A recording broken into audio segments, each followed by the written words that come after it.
Out on a Sunday, the odds to win the Central were 6% for the Tigers. When you get a pretty decent interest rate on your odds to win the American League Central, it's not fantastic. Now the Guardians are somehow down to 6% to win the Central, according to Fangraphs. The Tigers have jumped up to 31%. You might be saying to yourself, well, then I don't believe the 6% if it can change hands that quickly.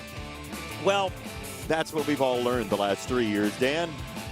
I know. I look at those odds and I'm thinking, boy, just a couple of months and look at how those odds. So I don't know how much you can really look into those odds unless you have a big high percentage of winning them. But if you're low like that, how much paying attention do you do to it? No, it's a lot of throwing out the window the last couple years involving this Tigers team. They have fought against the odds for years, for better or for worse, since 2024.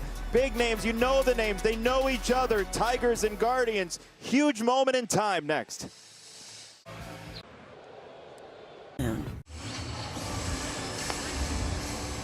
First time ever, Max Clark takes the field for a regular season game here at Comerica Park, and through all the smoke and glitz and glamour of his debut, he's had some really quality at-bats. But before the game, I just said to him, hey, you know, home game.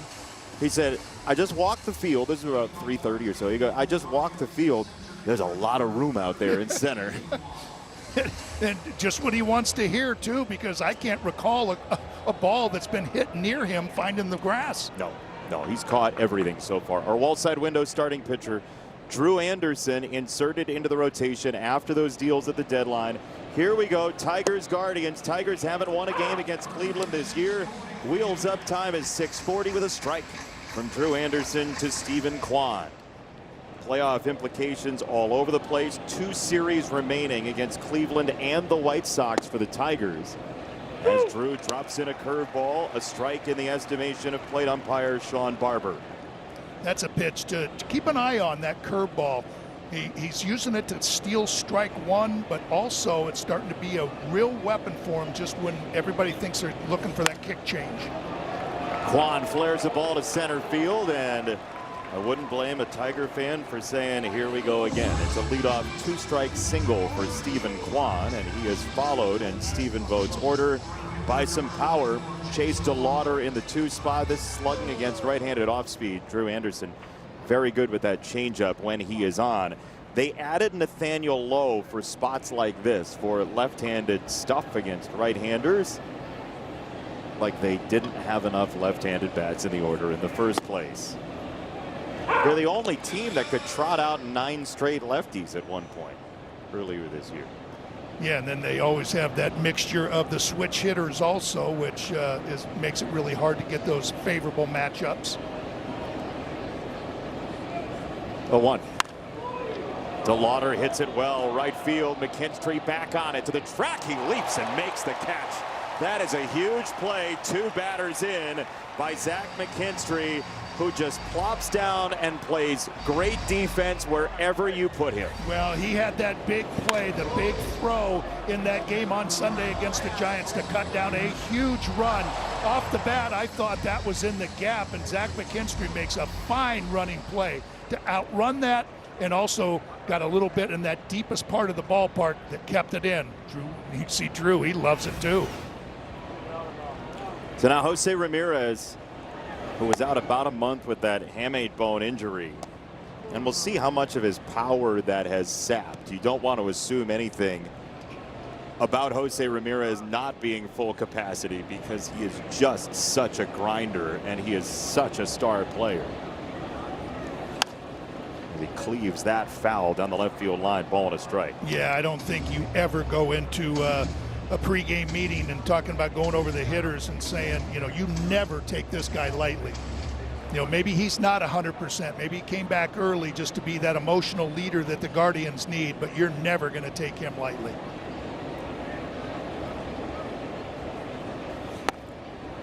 Yeah, discount him at your own peril, even though this is a Cleveland lineup that is 29th in homers and 30th in slugging. They missed him badly when he was out with that injury. Yeah, and he still has not had an extra base hit since he's come back. Down the right field line and just foul. That was going to be a troubling bit of comedic timing. Exactly. Until you just words come out of your mouth and then boom. Nobody was praying more for that to go foul than I was. But it happens to the best of us. Strike two. That's all it is. Nobody got hurt. 2-2. Swing and a miss. Oh, what drift on that changeup. That shocked Ramirez. He thought it was going to be in the strike zone. Look at him shake his head. I remember this when Drew had that start in mid-May where he shut the Guardians out for 4 2/3 innings. Those kind of looks from Jose Ramirez, like, I can't believe it. He's 0 for 4 with 2 strikeouts against Drew Anderson. Here's Nathaniel Lowe, who skies it to left. And Riley Green is underneath to make the catch. Leadoff single, no harm done. No score. Tigers and Guardians on the Bet365 scoreboard.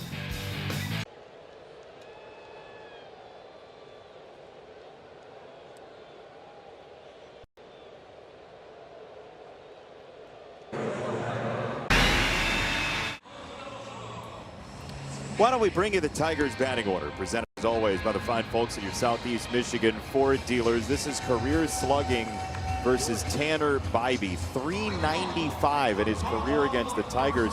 Torque has hit him well. Colt Keith has some numbers as well. But Tanner Bybee has been as good at executing a game plan against specific Tigers as anybody. It's a .385 ERA. Not exactly the season he wants, but a really good one. Yeah, it's just, I mean, the hard luck, too. I mean, 4-11 with a .385, that's pretty hard to do. First pitch, hit in the air by McGonigal. Third base side, Jose Ramirez is there to make the catch. And out number 1. And we will give you the defense for Cleveland. Angel Martinez in left, Stephen Kwan in center, Chase DeLauder is out in right for generally a top 10 defense. Ramirez and Rocchio, Bazana and Lowe, and then Patrick Bailey, who they got well before the deadline to play catcher.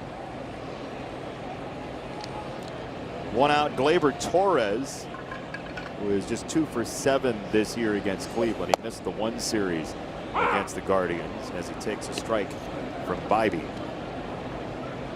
One thing to keep in mind and kind of watch tonight's game, Bybee has given up 23 home runs this year and 3 in his last start.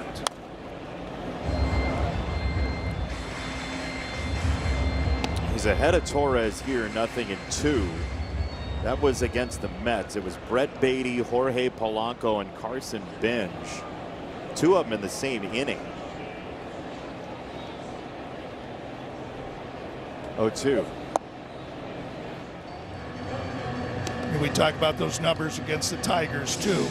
In his career, he's 5-3 with a .320 ERA, including 3-1 with a .212 ERA here at Comerica Park. That's tipped into the glove of Bailey. Strike 3, 2 out. He also has those 3 postseason starts. 3 of his 5 career postseason starts have come against the Tigers. This is the regular season numbers at a 1.32 ERA, but he's only given up 3 earned runs in more than 13 postseason innings as well. Yeah, and I remember some of those starts too. I remember one of them was kind of a short outing and had that look on his face like, really? You're really going to take me out? I think it was before the 5th, you know, like, and they did. Bet you this is 2024, I think. Yeah. I was going to say, I bet you this is a fastball. I'm glad I didn't finish my sentence. Dylan Dingler has seen almost exclusively fastballs from Tanner Bybee this year, like he's on an NIL deal for fastballs from Bybee. There's one. 1 ball, 1 strike. StatCast powered by Google Cloud. Look at this. 18 sinkers, 18 of 27 pitches, and then 23 of the 27 are sinker or 4-seam fastballs. So that's why you get that first pitch curveball. It's a tendency breaker as this is flared foul first base side on a changeup. He knows what he threw. He knows what he's seen. It's a lot of fastball. And I think Dylan Dingler, that's one of the strengths why he's having such a good year, an all-star year, is he adjusts so quickly to what the league is doing against him. So he knows what what Tanner Bybee's done. He's saying, okay, at least I'm going to look for it until you prove otherwise. And that's why Bybee's saying, you know what, I got to throw a wrinkle in there every now and then. I'll get back to the fastball, though. He goes cutter there, and Dingler swats it for right center field. Playable for Kwan in a 1-2-3 first. Runs will be at a premium again. We have the meat. Tigers baseball is presented by Figer Law. No score after 1 inning. Tigers and Guardians, game number 7 of their season series. We do it for the kids. The Tigers now are a half game up on Cleveland. In a tie for second place in the AL Central with Minnesota, who's 59-61. Cleveland is 4 games back of the White Sox, who start a series tonight against the Cincinnati Reds. Drew Anderson to Joe Adell, who makes his Guardians versus Tigers debut. We've seen Adell against the Tigers in 2 series with the Angels, and the Tigers have generally pitched him well. So the scout is there on Joe Adell, who is a phenomenal outfielder, but is DHing tonight. And that was one of those things that you were looking at the Guardians do when they made those moves, when they got Nathaniel Lowe and Joe Adell, Foster Griffin. You know, and you're thinking, hey, look, they're all in, they're going for it, and it just hasn't quite sunk up just yet. You know, it takes a little time for everybody to probably get used to one another and not trying to do too much, just fit in, just be yourself. They got swept by the Mets right after the deadline. They lost 2 of 3 at the White Sox in a series that started very well for Cleveland. The Noah Schultz thing with Will Venable going to the mound for a second visit in the first inning. Chicago was way behind the 8 ball in that series, then came back and won the last 2 to take that stranglehold in the AL Central. Adell rolls it foul, third base side. Look out, Rugelis Odor. The offense has been an issue. It has clawed at them all year long, but the bullpen since the All-Star break has been very un-Guardian-like. That's always a big strength, that bullpen, as we know. But, you know, you wonder if sometimes they lean on that bullpen heavily, and, you know, maybe it's starting to show.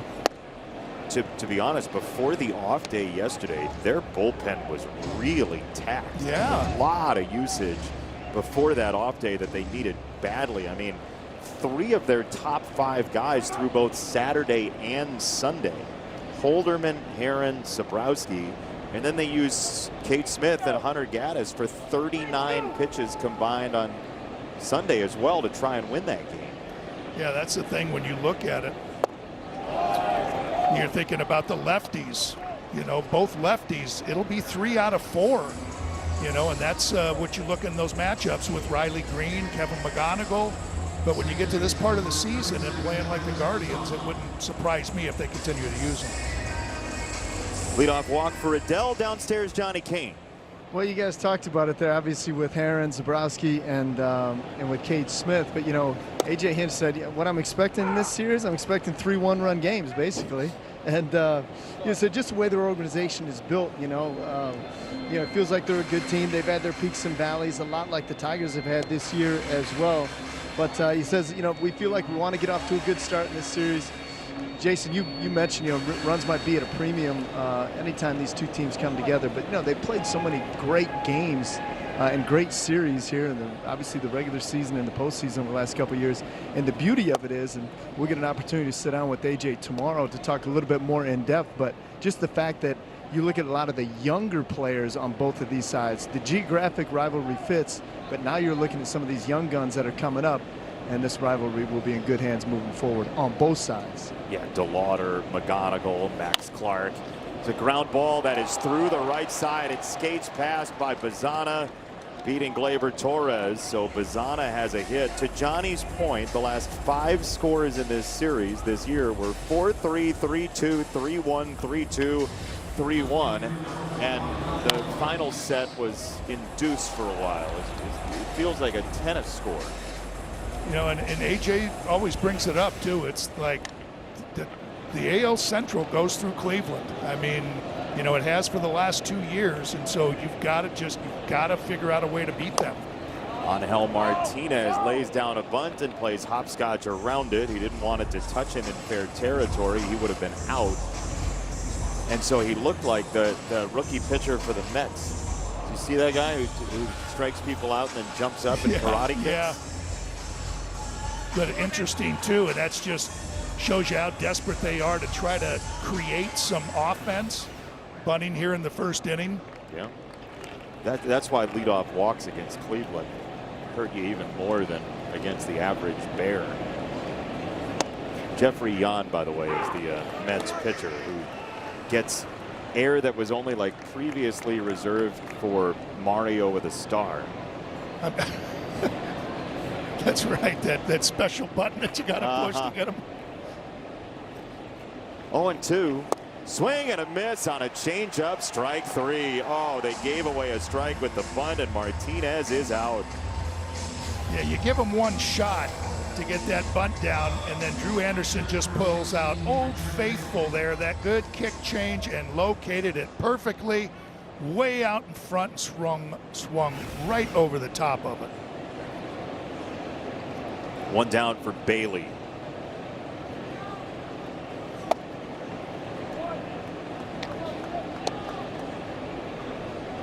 Drew would love a ground ball here from Bailey, who does have one of his 6 home runs against the Tigers this year, 5 of which have come in a Cleveland uniform overall. The old steal a strike curveball, Dan. There it is. No, not giving in. It doesn't matter what you look, and you look at that average 191, you're not going to guarantee a fastball. And there's 3 pitches to him too. There was a slider, which he very rarely throws. He's broken out, I think, 3 of them so far in this game. A curveball and a changeup. Check swing. He did not go. Well, you can't walk Bailey here because then you force yourself into a Quan at bat likely. Yeah, and you're just thinking that you got to have faith in that fastball too. I mean, that fastball is a good pitch for Drew Anderson. He's thrown it more to Cleveland this year than to other teams. He's at 46% fastball against Cleveland. That's our Call Sam best call. And you add in a couple more, so now 48.5% fastball against Cleveland this year. All of his fastball types, as that is close, and it is a challenge from Dylan Dingler. ABS challenge powered by T-Mobile. Did Dylan? I think Drew did. I saw Drew Anderson. Yeah. Yeah. So that is a strike. It's strike 3. I thought Dylan did it verbally, actually, because he looked up at the plate umpire, but I think Anderson tapped his head. Yeah, because he did right away. That's right. And so Dylan was signaling to the umpire that Drew had challenged it. Yep, he pointed out with his glove like, hey, right there. Which means I think Dylan was going to do it anyway, the way he wanted to get the attention of Barber, or he was being a good teammate. Either way, 2 out. Boy, and Drew, I mean, how about having the faith to do that? I mean, we rarely ever see pitchers challenge because they've got such good faith in Dylan Dingler, who's just remarkable at challenging behind the plate. But it pays off. Breaking ball strike on Brian Rocchio, the 9-hitter. It's a great read by Drew, who knows his fastball well enough. And a sinker besides. Thrown a lot of 4-seam fastballs and struck him out with a sinker. Ooh, that's a nasty curveball. 0-2 on Rocchio. Back-to-back breaking balls, Dan. And that's what I mean. When you throw as many 4-seam fastballs and showing that 4-seam fastball, and all of a sudden you start throwing some of your secondary pitches, you get swings like that. Check swing, he might have. Yeah, he did. Strike 3. A whole battery of curveballs for Rocchio, and Drew Anderson extracts himself from the second. That's the thing. They look like they were having some pretty good swings on the four-seam fastball, hitting some ball hard. So you know what? I'll break out the curveball. End of inning.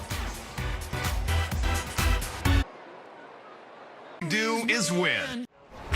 You never know who's going to join us here on the telecast, and tonight it is the president of baseball operations for the Tigers. Scott Harris is with us. Hi, Scott. Hey, guys. Good to see you. Good to see you. Good to see you. It's a scoreless tie with Cleveland. Are you shocked? Not shocked. You're not. You're not. You should be an analyst. Yeah, it's a good top of the second for Drew to pitch his way out of a jam. I mean, we forget how recently this guy got moved to the rotation. Often you have to give those guys some grace, but he pitched out of a really difficult spot and kept us in this game. That's kind of the way it's been going. The pitching's been fantastic, but I want to start with the last 10 days. That's how we came on the air tonight, with just kind of the roller coaster of all of it. How have the last 10 days been like for you and your decision making, and then what happened after the deadline with the road trip? What do you think of the deadline, Scott? Honestly, I hated the last 10 days.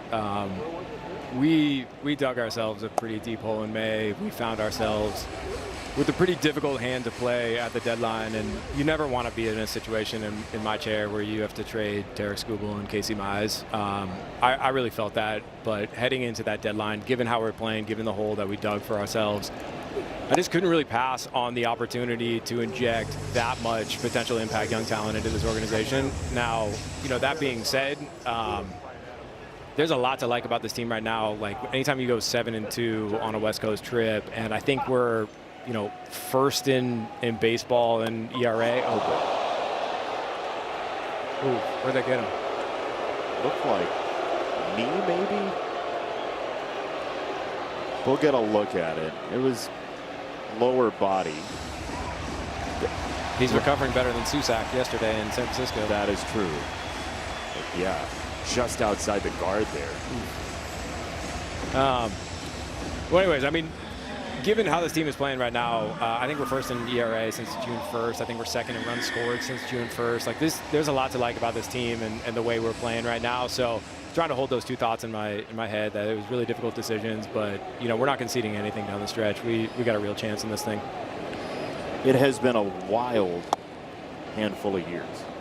24, you trade a bunch of guys at the deadline and then come storming back. 25, you make the play. There's some question of a challenge there. No challenge. 25, you make the playoffs. Cleveland comes back to catch the Tigers in the division, but you make the playoffs both years. How much, if at all, does that color the way you see this team, Scott? I think it's a good reminder that teams change over the course of 6 months plus spring training. That's a really long time. We try really hard in the front office to plan for that change. I think as we were planning this team, we knew that there was going to be a point throughout the summer where we were going to get a little bit more athletic, where our at-bat quality was going to get a little bit better, where our defense was going to get a little bit better, where some young starters have a chance to come into their own. I think we've seen all of that over the last. Get back. Right at second base, and Bazana. You have first base coach on your resume too? Well, you put me behind this pole here. I can't really see very much, so I'm trying to look around.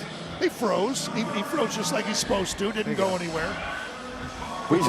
We want you to lock in on the interview, so we give you the Fenway Park obstructed view seat. We got the two monitors here too, so it's kind of a decoy though. I just want to see Torque hit. Come on. I know. I get it.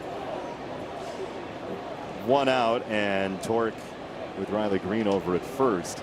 But you even said it in spring training, right? Like there's going to be some more athleticism coming with this group. But like a guy like Troy Melton, did you know he had this in him? Yeah, I mean, it's not to take any credit from him. He deserves all the credit, but we knew that the ceiling was going to be really high. He made some real big changes in the minor leagues. Torque bidding for left center field. That is gap worthy. It goes all the way to the wall, and Riley Green gets those legs a churning around third. He is home. The Tigers have the lead, 1-0. They pitch Torque away so much, Cleveland does, and one missed Dan he puts in left center. You know what, though? He's just staying with those curveballs. It seems like a lot of the damage that Torque does is on that sinker out over the plate. And he showed him a curveball, and that way, that was a strike, and he got to it. Continues that hot hitting at 15 hits on that road trip. Continues his hot spell. now the welcome for Max Clark to Detroit. It's his first game here at Comerica Park, something these fans have waited for a while. And we just so happened to have the guy whose decision it was to not to call a check swing. You didn't see Scott on camera, but I don't know that any of us agreed with the check swing here. What do you got on this? I never think our guys went. I'm so biased at these. I know you are. He probably went, I will say. Why then for Max Clark, and what do you think so far of his at-bats? Yeah, I mean, he made some real adjustments in June and July. He went on a tear, and he asked we asked him to do some things at the plate and in the field and on the bases to help him, reach another gear in the minor leagues. And he did all those things. He met those challenges head on, and we felt like he was ready to jump onto this team and help us out. We also thought that Sacramento would be a nice venue for a young hitter to break into the big leagues. And sure enough, he had a big series in Sacramento, and then he got a nice tour through the West Coast, and now he's back in Detroit. But he just adds a new dimension to our team, and we feel like he's going to be patrolling our outfield for a really long time. You're talking about. Let's watch this. Fly ball center field. Kwan is back on it. On 2 strikes, he's underneath. He makes the catch. There goes Torque from second to third, and then expansive center field to take advantage. And the Tigers have a runner at third. Dan? Just talking about Troy Melton and that first start at Jackson Jobe. I mean, I don't know what any of us expected, but were you expecting that much? Because that was really good.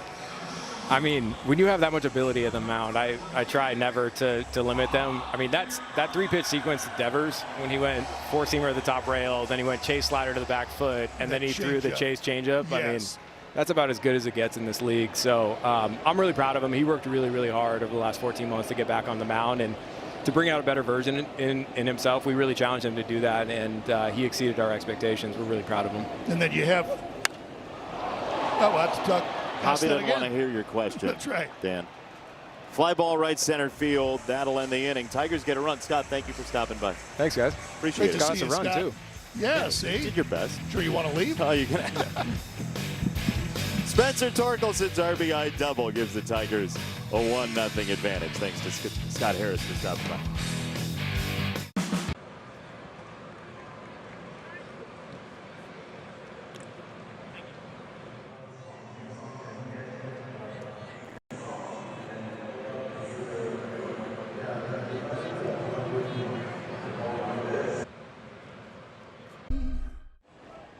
Riley Green has come out of the game after being hit by the pitch and eventually scoring the run. So he came around on the Torque double to score the lone run in the game. But Riley is out of the game now. Yeah, I mean, when he ran down to first base, it looked like he was in some pain. It was kind of really favoring it. But as he scored on Torque's double, it looked like he was getting around the bases pretty good. But I would think that just when you go in and ask him, it looks pretty smooth, not like he's favoring that leg, maybe just slightly. But where you are in the season, I'm sure you want to get that just x-rayed and just see what you're dealing with. Yeah, there's still a month and a half left. 2-1. And did it swell up? Just exactly what are they looking at? And let's just be sure, get some pictures of it, and know exactly what we're dealing with. So Green out, Malgiri in. Thanks to Scott Harris for stopping by. I don't know about you. I had like 5 more things I wanted to ask him. That inning went quick. So we have to have him back, hopefully, in a homestand or 2 here, as that is a strike called 3-2. And it never fails. Yeah, it just, when you have some things written down that you'd like to ask. But, you got good stuff out of them. And my questions were 2 outs. Yeah, what were you going to ask? What was your next question that the fly ball took out of your mouth?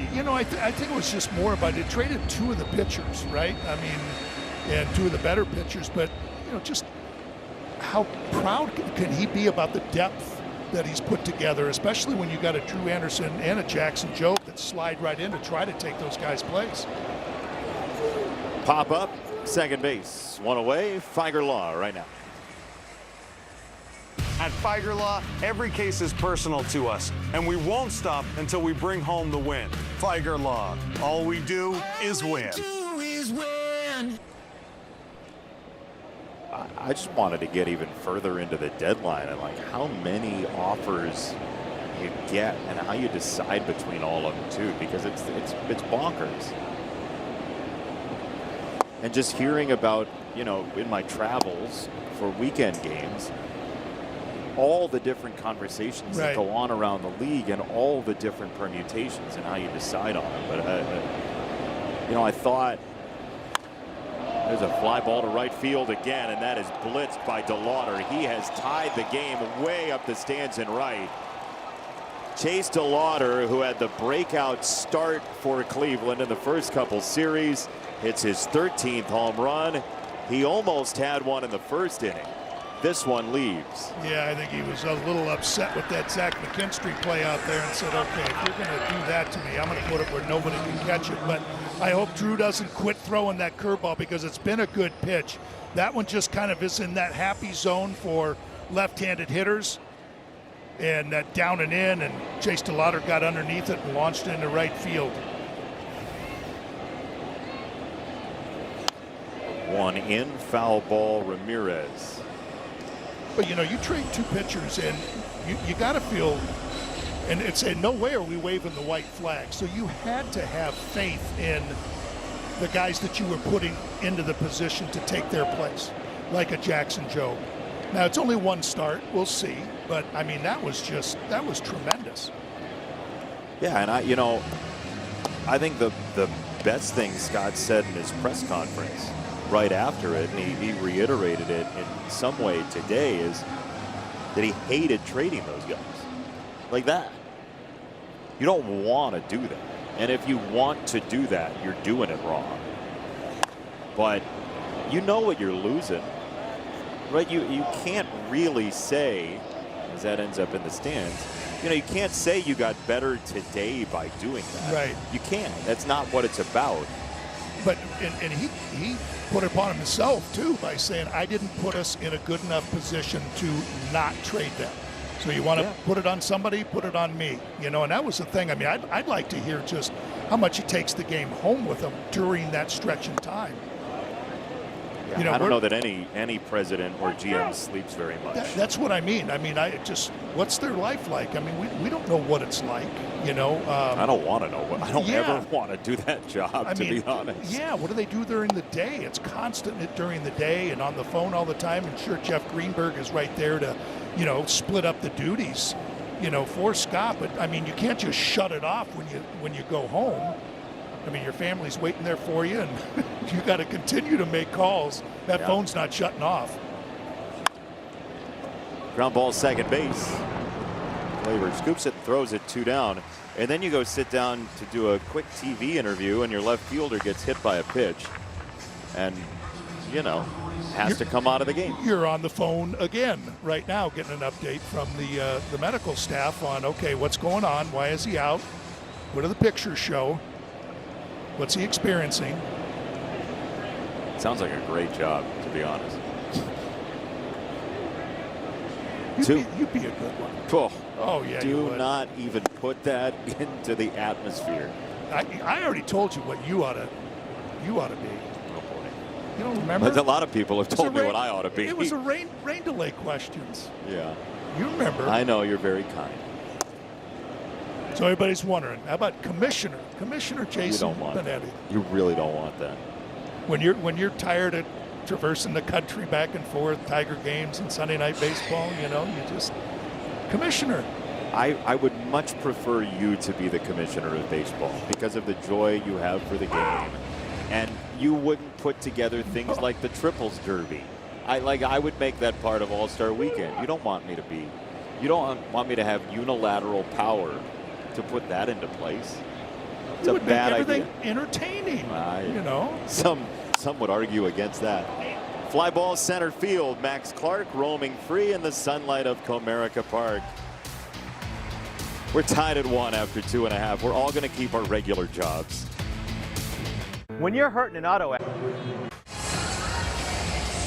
All right, here's a look from Wirecam, brought to you by Shaner Roofing. It is a wonderful night for baseball, and you never know what you're going to see on the old diamond. Dan Petrie, you never know what you're going to see. You know, and this one kind of shocked me. Look at that thing. That, I think, is, you know what, we're not playing baseball the way we're capable of, so I'm going to break out my glove and see if I can change the hex. But look at that thing. I'd call it Ninja Turtle green. There you go. What do you think?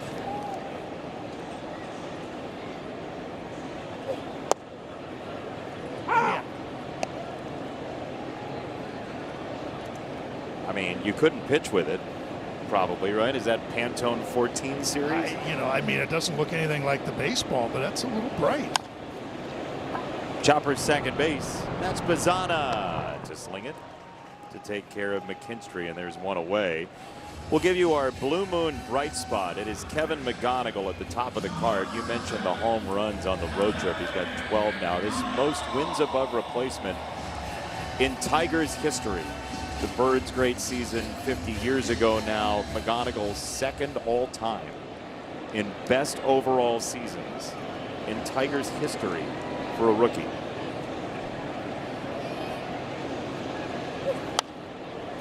Look, he's going to swing at any strike right now because he has been getting painted by Tanner Bybee all year. He got a fat strike on the first pitch of the game for the Tigers. Then he fouls the first pitch away and he swings at a changeup. 0-2. StatCast powered by Google Cloud. Here's what he'd seen all year. That one out in the middle, that red out, that's the only pitch in the middle of the plate or even near the middle of the plate. Look at that, just a steady diet away, down and in, up, everywhere like you said, but the middle. So I showed that map to Kevin before the game. I said, what don't you see here? He said, a good strike. And then I showed him the Dingler one because he's got the McGonigal goggles. He knows that, right? I showed him the Dingler heat map and he was like, oh, come on. Like it's sinkers in the strike zone. Look out, Kevin gets knocked down. Bybee hits a second Tiger. Did it catch the bat or did it catch him on the way by? They're going to say foul ball. There's finally the signal. It is a foul ball. It may have hit both, too. It could have. Let's see. They're saying foul ball. Let's see what it hit. Yep, bat. It just whizzed by his ear hole. It did catch the bat. It knocked him down. And so McGonigal will stay in, but that will rattle your cage. That was as close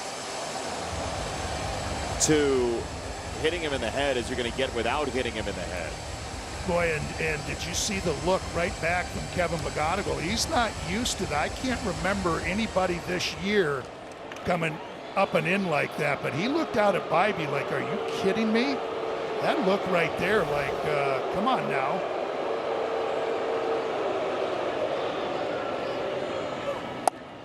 Right back in there. Then Kevin didn't flinch either.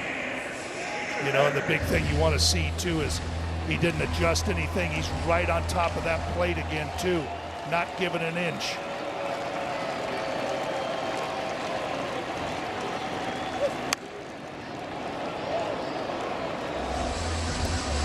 Still 2-2. Pitch number 7 coming.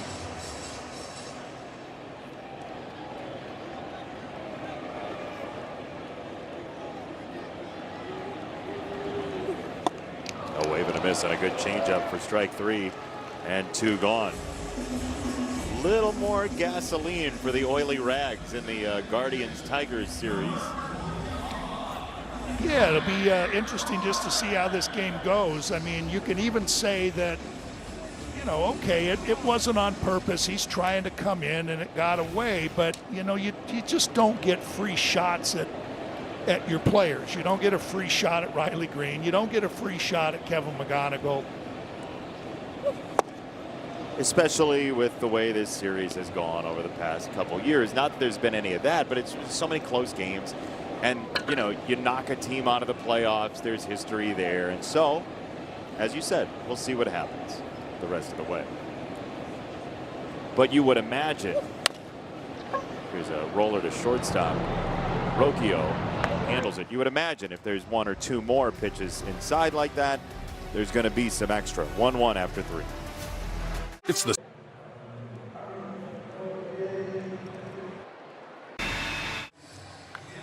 All right, time for Tiger of the Day, presented by Carhartt. Let's spin the wheel and see who we come up with and their backstory as well. It's Joe Grisenda, who played 4 games with the Tigers in 1961, but he threw the last pitch for the Washington Senators. He also was nicknamed Shaky Joe. Come on, Tiger of the Day. Our Tiger of the Day research group is off the charts good. Shaky Joe used to drink 2 pots of coffee. Get a little tar in his system, too. Ground ball to third. Nice play right at the line. McGonigal got him. Don't get mad, get even. 1 away.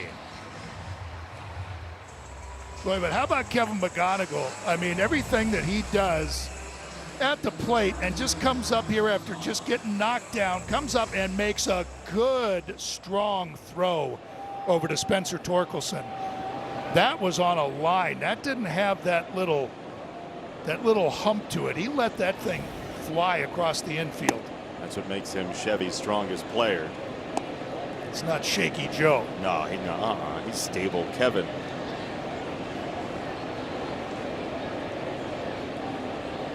(1-0) for Bazzana, who singled last time. There's still more about Joe Grisenda.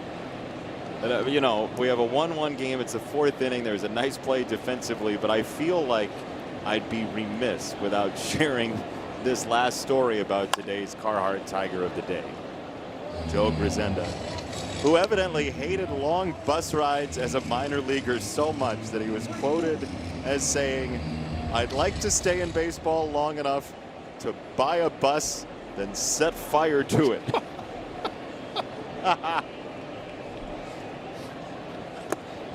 I mean, how much do you hate travel to say it? Yeah, Shaky Joe just down in the old latte and arsoning a bus. And what years?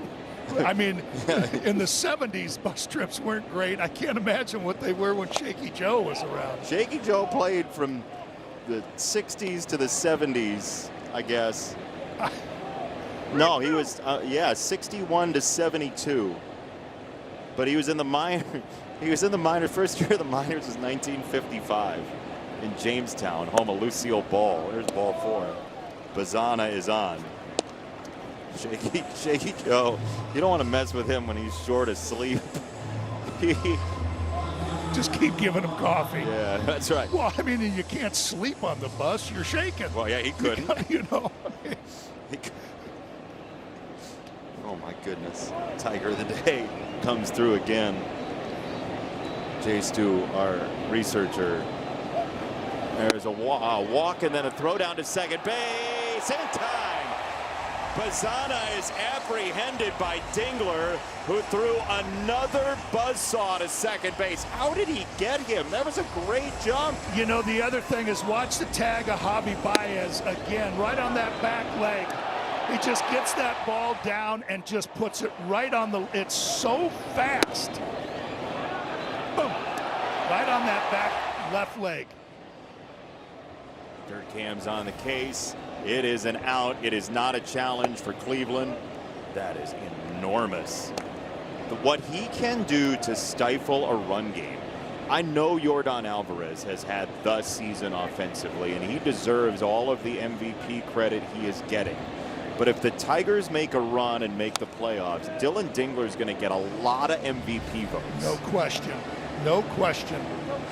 And it's high, which is a good pitch to throw on. But just look, I just always what is Javi going to do to amaze you? And that's just that little thing, that little quick little snap of that glove right down to make that tag. 2-1. You know, the other thing that I as far as the MVP, and I say it all the time, it's just that calm demeanor of Dylan Dingler. If you're a pitcher, you know, you have to love throwing to him just because of the calmness that he can exude to you on the mound. Line drive left field. Malgiri watches it check up. A base hit. So Martinez is on. Jacob Waguespack has been loosening in the Tiger bullpen. And Bailey's going to bat. But to your point, Dylan Dingler has had to be the steady hand in a frequently changing bullpen, and then a starting rotation that's lost 2 horses at the trade deadline. Yeah, and you talk to all those pitchers too, and you'll ask them, hey, why do you throw this particular pitch? And they'll say, I don't know, because Dylan calls it. You know, so they have all the faith in the world in him. And with that demeanor, that's why you can throw it with conviction too, because you're looking at him. The guy is never rattled, never excited, always just calm and cool. Let alone what he throws everybody out and hits home runs and drives everybody in, but just the way the effect that he has on the pitching staff overall to keep them calm, keep them in control when they're out there.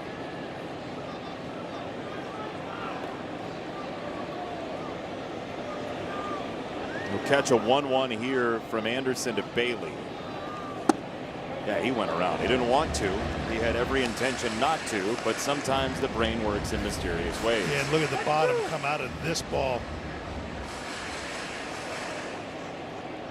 I mean, that started like it was belt high and ended up below the knees. 1-2. Line foul.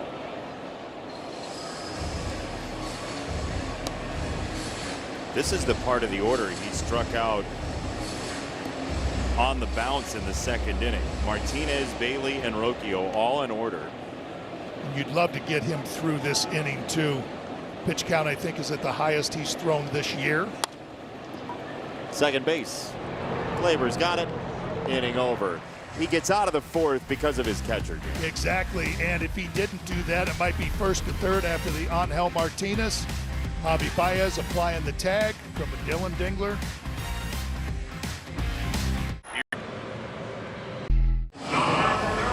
If the Tigers score 3 or more runs in this game, you can visit a participating Arby's location tomorrow and receive a free small order of curly fries. Yeah, let's hope that the Guardians in town doesn't mean a potato famine.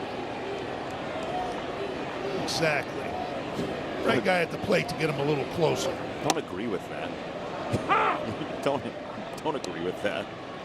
Well, you don't want a potato famine. Well, I know, but you don't have to co-sign that. 0-1 to Dingler, who's got 26 home runs this year as the Tigers' primary catcher. And again, it is not fastball feeder to Dylan Dingler. Bybee has thrown him mostly secondary stuff after peppering him with fastballs the first couple meetings this year. And we started to talk about too just how quickly he adjusts, though, and maybe that's just one of the things that Carl Willis, of course, one of the best pitching coaches around, may have game planned that very same thing. Like he's about to make an adjustment, but he didn't there. That good sinker on the outside part of the plate came up empty. Pretty whippy sinker there, Carl Willis, former Tiger as he is.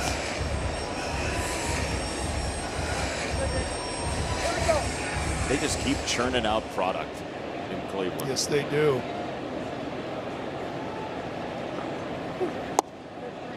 He lands a changeup, strike 3, and 1 away. So we're tied at 1 out, bottom of the 4th, and our story so far, the Comerica Bank game summary, it is Riley Green getting hit by a pitch in the second inning. He ended up at first base, wanted to show that he was okay, sprinted over to first, then came around to score on a torque RBI double. He was huffing and puffing and grimaced a little bit, but then defensively he came out for Ben Malgiri in the top of the 3rd, and now Ben will get his first at bat of this ball game. And you know, the only thing that worries me a little bit is just, you know, he doesn't want to come out of a game like this against the Guardians. You know, I mean, you saw him run down to first base like, nope, I'm not coming out of this game. I mean, he doesn't want to come out of any game. You No. have to fight him over a day off. Especially these, though, you know, I mean, yeah, you're right. Any game he doesn't want to come out or get an off day. And then these games with as much as they mean and how much you love to compete against this team.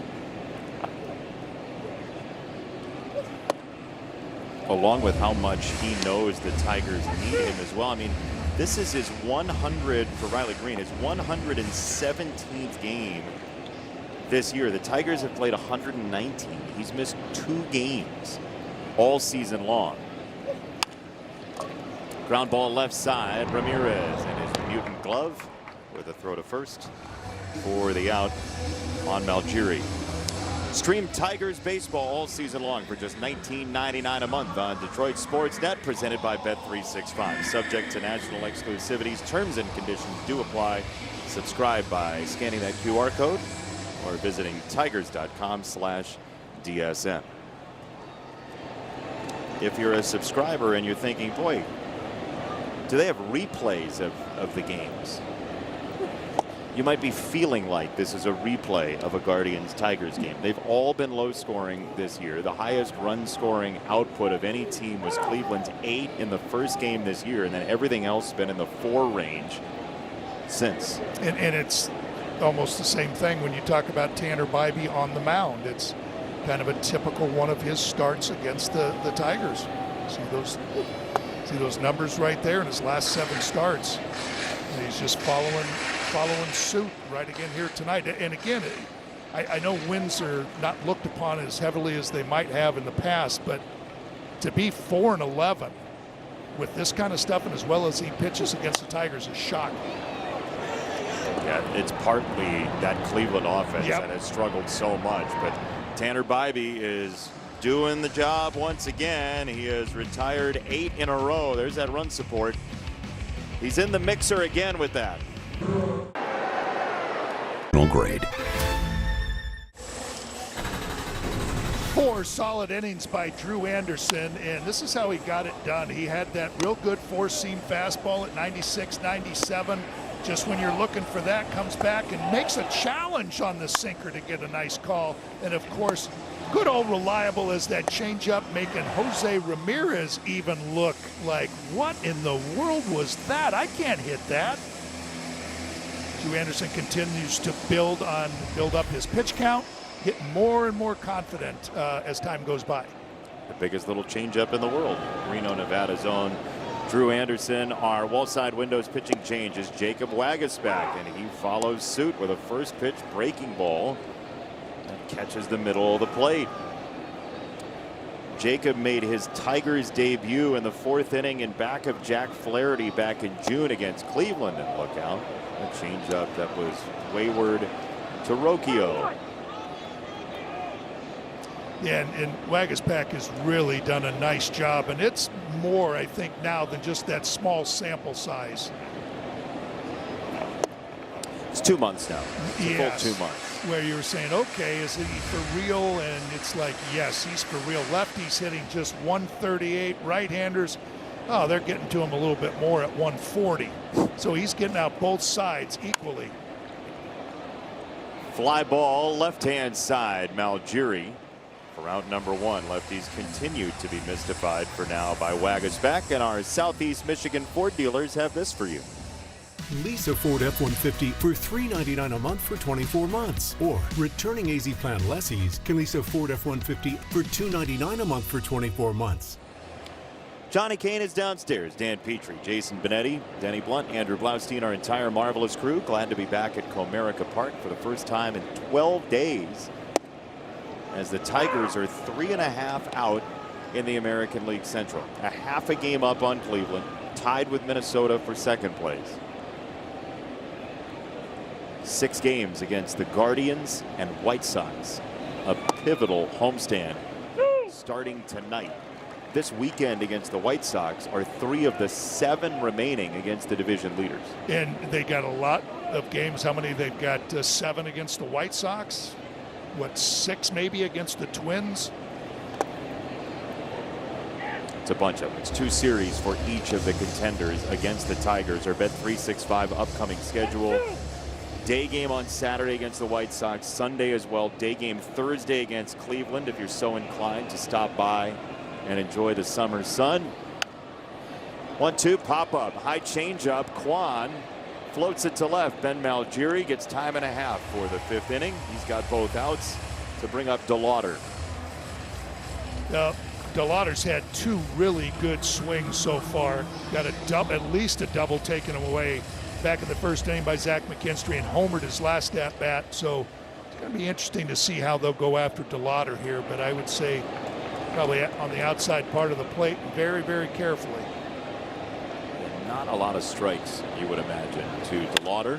Although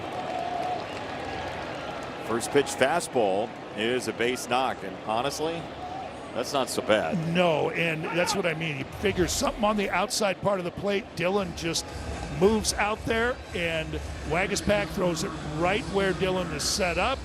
It goes into left field. Dylan's like, are you kidding me? What are we going to throw him next? But that's just good hitting. It was only the second fastball he'd seen all day in 3 at-bats. They were short at-bats, but not much in the way of fastballs. Now Ramirez for ball 1.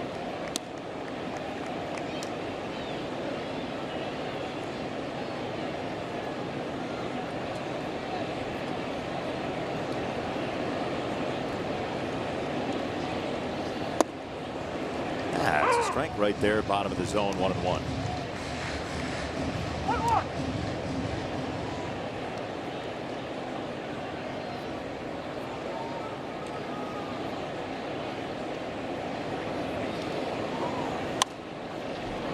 Right at first, and Tort halfway home. We got nothing done tonight.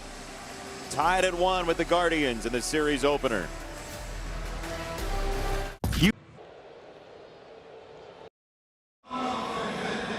Get ready for our final Sounds of Summer post-game concert presented by Rocket as Dustin Lynch comes to Comerica Park on Friday, September 11th.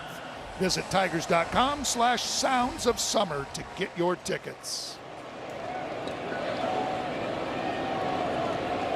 That'll be one of the final 2 homestands here at Comerica Park, as Torque saw 2 curveballs to an RBI double in the second inning, and he looks at a changeup for a strike. The Tigers' last 2 homestands are interesting because if things keep going the way they're going and the Tigers are in it, there is an argument that if you can get to those 2 homestands, it's Minnesota first, then Colorado, but Washington and Pittsburgh are the final 6 after a 4-game series with the White Sox. That is a fairly light schedule just based on record and the trajectory of the teams that are going to be here. You can't take anybody lightly. That's nothing against any of those teams. But you have a chance against some teams that don't look like they're going to be in it outside of Minnesota on those last 2 homestands. That's all. Yeah, just thinking about the Rockies coming in, you always worry about, a team that's young and trying to fight its way and learn how to win, and they would love nothing to come in here and spoil the Tigers' chances. Washington, I mean, you know how good their offense is. It's just their pitching's been a little shaky. And then Don Kelly. Popped up, third base. Ramirez right at the bag, makes the catch. Max Clark will bat, and so will Johnny Kane. Hi, Johnny. What's up, guys? Yeah, after a week and a half in the major leagues, now Max Clark obviously making his Comerica Park debut. I was talking before the game.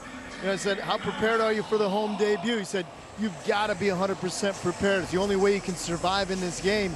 We were talking a little bit about how the way teams are pitching. He said it's somewhat similar to AAA because they've all got the scouting reports. Obviously, way better stuff up here. But trying to find ways to get on the heater, feel like that's been my miss so far. He's found himself getting into some bad counts just because he's been missing the fastballs early. That time. Exactly like you said, why wait for a bad count when you can slash a sinker on the first pitch? Great stuff, Johnny. Well, it's a beautiful thing. I know a lot of these fans are going to get to know him. Obviously, all the tools that he brings to the game, the offensive component's going to be a big part of it. But, he said this has been his dream ever since he got drafted. He's been working every single day through the failures in the minors, success in the minors, reworking the swing, reworking the defense. Now we're here. We just got to keep continuing.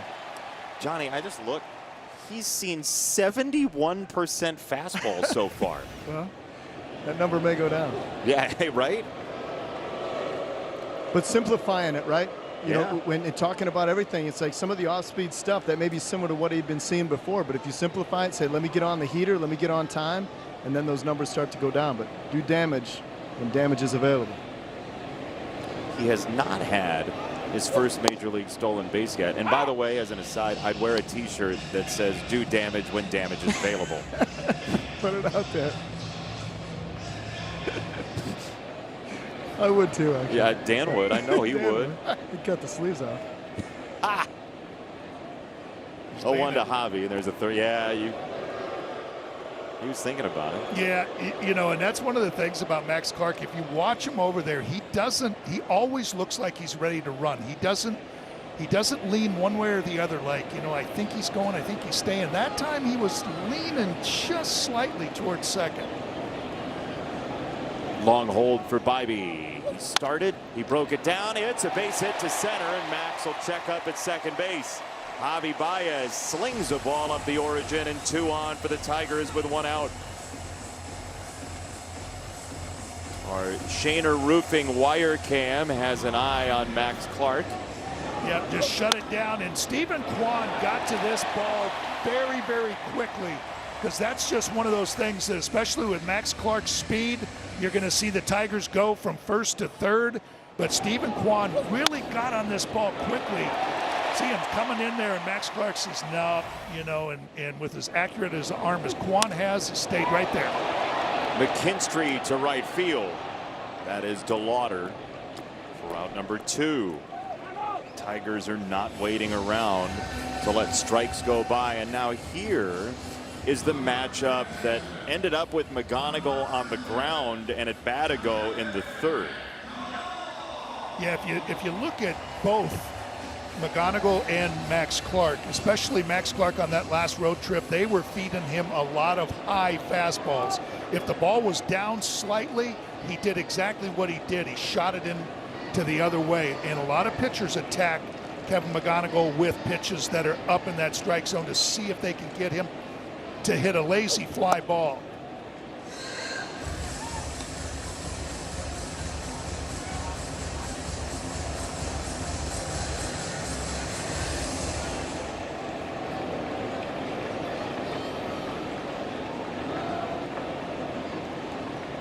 The 1-0.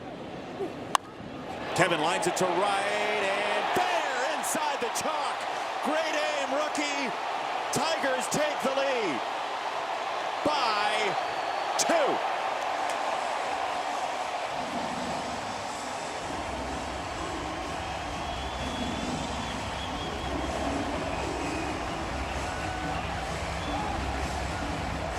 Well, how good does that feel for Kevin McGonigal after getting knocked down and striking out his last at-bat? He gets a changeup on the inside part of the plate, just keeps it fair. After all the high fastballs that he's seen, he decided to try to trick him, and it didn't trick him. And Kevin McGonigal puts the Tigers up 3-1.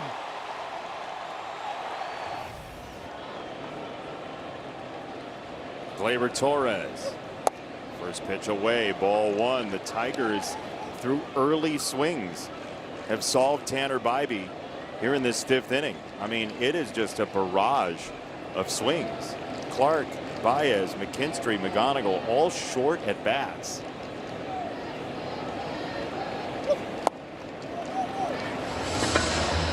Max Clark on a first pitch sinker.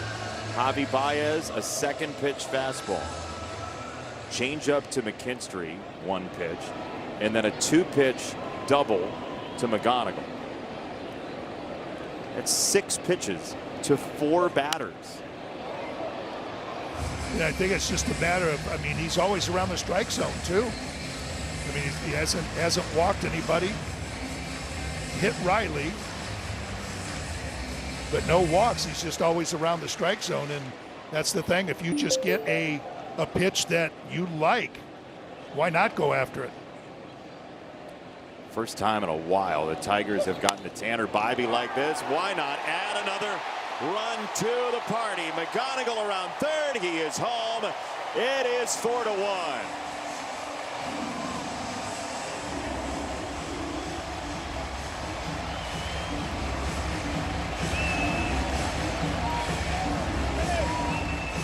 Throw a strike, see what happens. You know what? You just get that feeling like the Tigers are saying, you know what? We've had almost enough of this. You guys coming in and winning every game that we play. We're a confident group now too, and they're starting to show it.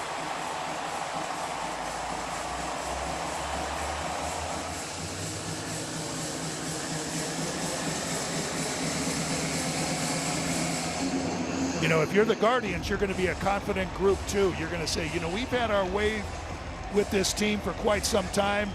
Why not keep it going? But the Tigers say that was a different Tiger team. We're playing a lot different right now, and we're a lot more confident than we were. We feel like we can hold our own against you. And right now, it's just they're showing it and putting the same kind of game as they were playing when they were on that West Coast trip. Yeah, certainly true. As the Tigers, I mean, you saw it pop off the score box there.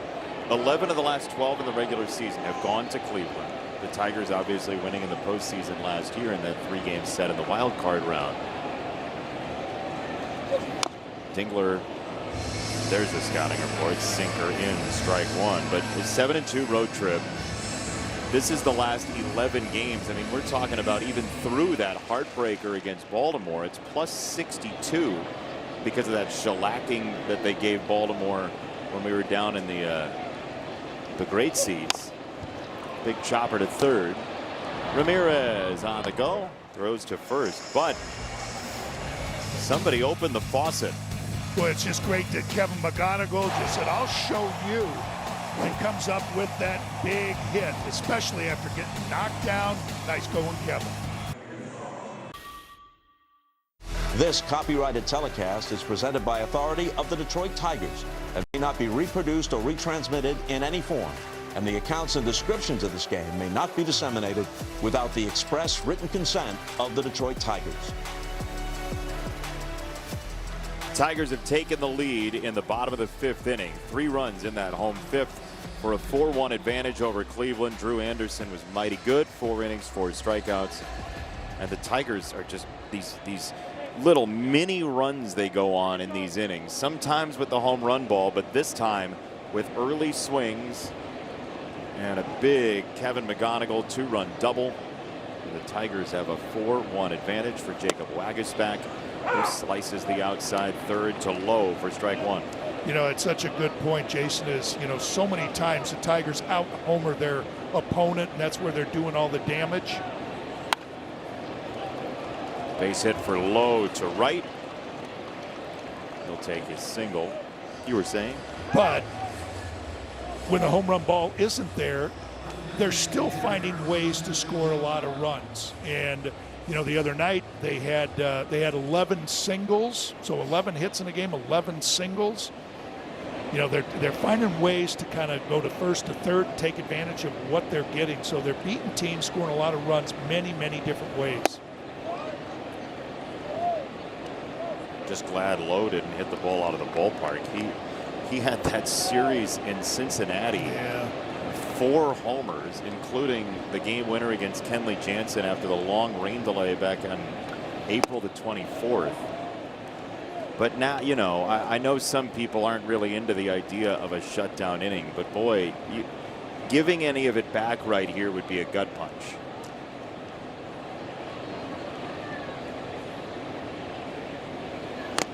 I know you love a shutdown. Yes, I think there's a lot to it. And as a pitcher, you have to, I mean, you don't go out there and change your mindset or the way you, well, I think I'll give it a little bit extra. You're always giving it everything you got. But, you know, you just kind of mentally just put it upon yourself like, okay, the boys just gave me a lead. 3 balls and a strike on Joe Adell.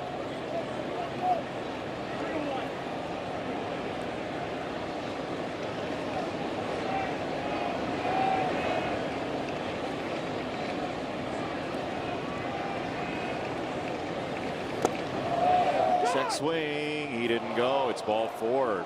Cleveland has 2 on with nobody out in the 6th for Bazana. Yeah, Waguespack shook that last time. That doesn't mean that, you know, Dylan may have called that, you know, hey, just shake.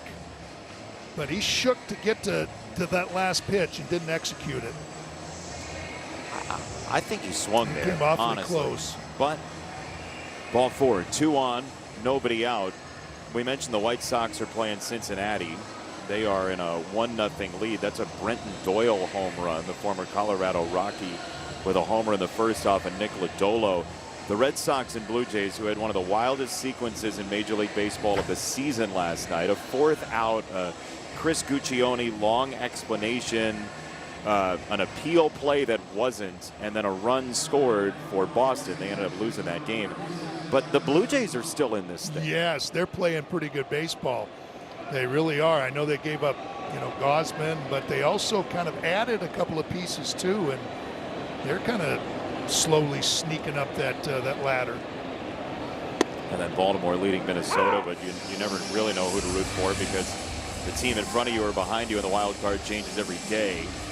The division is really the key right now for the Tigers. As, by the way, reports from the Tigers internally are hamstring tightness for Riley Green that he is being checked out for at the moment. That's our Henry Ford Health injury update. So Riley Green was hit by a pitch and then was running and then came out of the game after running from first to home. So it's not a guarantee that the hit by pitch and the reason he came out are the same. You would assume that, right? But if it's hamstring tightness, that would more likely be caused by the running than the hit by pitch, unless it's how he reacted to the hit by pitch. I don't know if there's anything to your favoring or changing your gait of any way because where you got hit causes the tightness. 0-2 popped up, back and right of home. Dingler has a play. Huge first out from Bazana here in the 6th. Out there again, Chris Fetter with one of those mound visits quickly gets Waguespack on the right side. And Dylan Dingler has made such a big change. You see him going after that. He holds that mask until he sees where the ball is going, then fires that mask away so he's not going to step on it. That was something that he had to get used to. He was dropping it and almost he stepped on it a couple times last year. Really gotten good at getting that mask out of the way. Angel Martinez, first pitch, hunting, line drive to right. McKinstry, don't run on that arm. We learned that in the Bay Area. 2 down very quickly now for Bailey. This throw from Sunday is ludicrous from 39. And he made these kind of throws all road trip from out there. And he's got such a tremendous arm, but he also uses his infield quick hands to get that ball out of his glove and on the way to whatever base he's throwing. It's a quick release and he gets a lot on it. Set up so good too. Fly ball left hand side. Malgiri on the run, still coming. Ben is there, he makes the catch. 3 straight pitches get the Tigers out of the inning, Daniel. Boy, and Chris Fetter goes out there and just has a couple of words with Waguespack just to reel him back in and saying, hey, no problem. Just get back to doing what you do best. He did. Loves it. Gets out of the 6th inning. That kid can't decide if he wants to be Kevin McGonigal or Max Clark. He's got the McGonigoggles and he's got the chain. Like both of them. It's great. Idolize both of them. It's perfect. You don't have to pick. That's the great thing about being a fan. You don't have to choose. You bring both, and you just live in the spirit of both of them. Ben Malgiri takes a strike from Tanner Bybee, who's only thrown 65 pitches with that offering. Here's what he's done tonight. Not as many fastballs. And you wonder why. Again, we always talk about, well, you know what, they might be looking for all those fastballs the way I've been successful the last 7 starts, and you maybe overthink it a little bit and change things up. A lot of that's Dingler. A lot of that's the Dingler at bats, I feel like. He just hadn't thrown him many fastballs at all. And it's and it could be just a little bit of the Tigers' aggressive hitting too. Just finding that pitch that they like and jumping on it immediately. It is fascinating, though, when you get to a 3rd or 4th start in a year and then you see each other, even still with the balanced schedule, so much. cutter is nasty. It just kind of faded. Even with only 13 games against everybody in your division, that could end up being somewhere in the 4 start range. You have to have some plan B. You have to.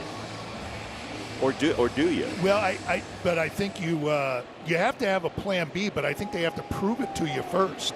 You know, it's not like you just, start with plan B.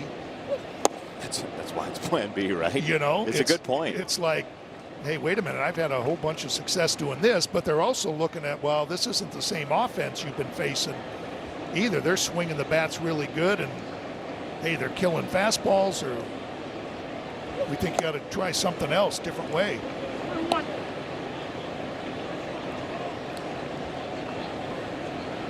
You see how quick the at-bats have been tonight for the Tigers. It's 3 innings of 11 pitches or fewer. That one squeezes inside to Keith. 2-1.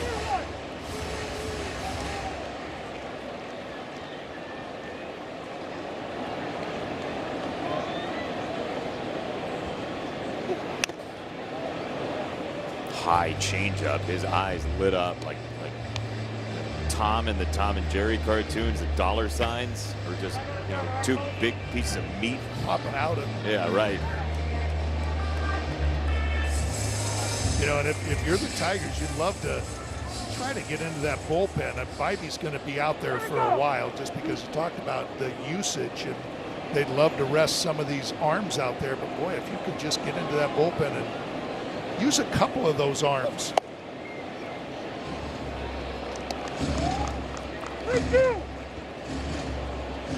Foster Griffin tomorrow, former Washington National, against Framber Valdez is your pitching matchup. 3-2. Popped up foul, third base side, and in play. Caught by Ramirez for out number 2. And here's this from Rally House, Michigan. The season starts at Rally House. From jerseys and hats to tumblers for game day, it's where outrageous selection meets every fan's style. There's a fan of the Tigers and of yours, and of Torque. What is wrong with that guy? Wow. Where did he get that? The big head of Torque? I don't know. I think you can buy him online. That jersey. The hat, you mean? What is that? You have fans, I'm sorry to tell you. No, it's that's one of my passes. I left him tickets. Did not. He is the best. He is the, no, really, I mean, in all seriousness, he is here almost every game. You're going to win a Mitty for humility. No, but I mean, you see him down, I mean, has the, I don't know what those large cutouts are called, but, like Framber, he'll have one tomorrow with the glowing eyes, the red eyes. And they're called big heads. Or fat heads. I know what a fat head is, but is that the same thing? I have a fat head. So, well, it's perfect for you then. Yeah. You need the life of the party from some people. You need people to get everyone else lathered up and ready to go. And he does.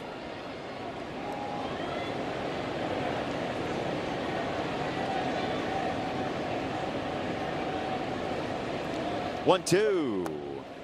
2 balls, 2 strikes on Torkelson. Just doing a quick check here of Bibey in his first pitch strikes. I mean, he's at 65%. So, I mean, that's a pretty big number. So you can see why the Tigers have been taking advantage of that. He's away there. 3 balls, 2 strikes. Yeah, if he's going to offer it, you might as well. Not going to get anything better later. And especially if it's a good pitch to hit, because I mean, you see him just dancing around the corners when he's most successful.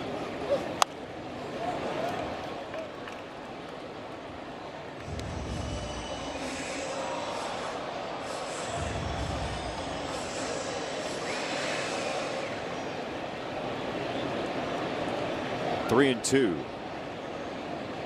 2 out, bases empty.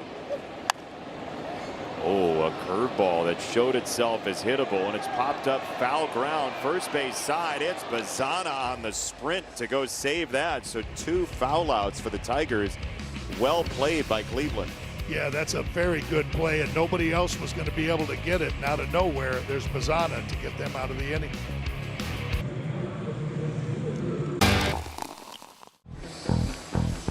This Thursday, August 13th, is Tigers Foundation Day. You can get an exclusive collectible and help power the Detroit Tigers Foundation's work across Michigan. Get details, tigers.com/Foundation Day. We have some collectibles that we will put up for auction.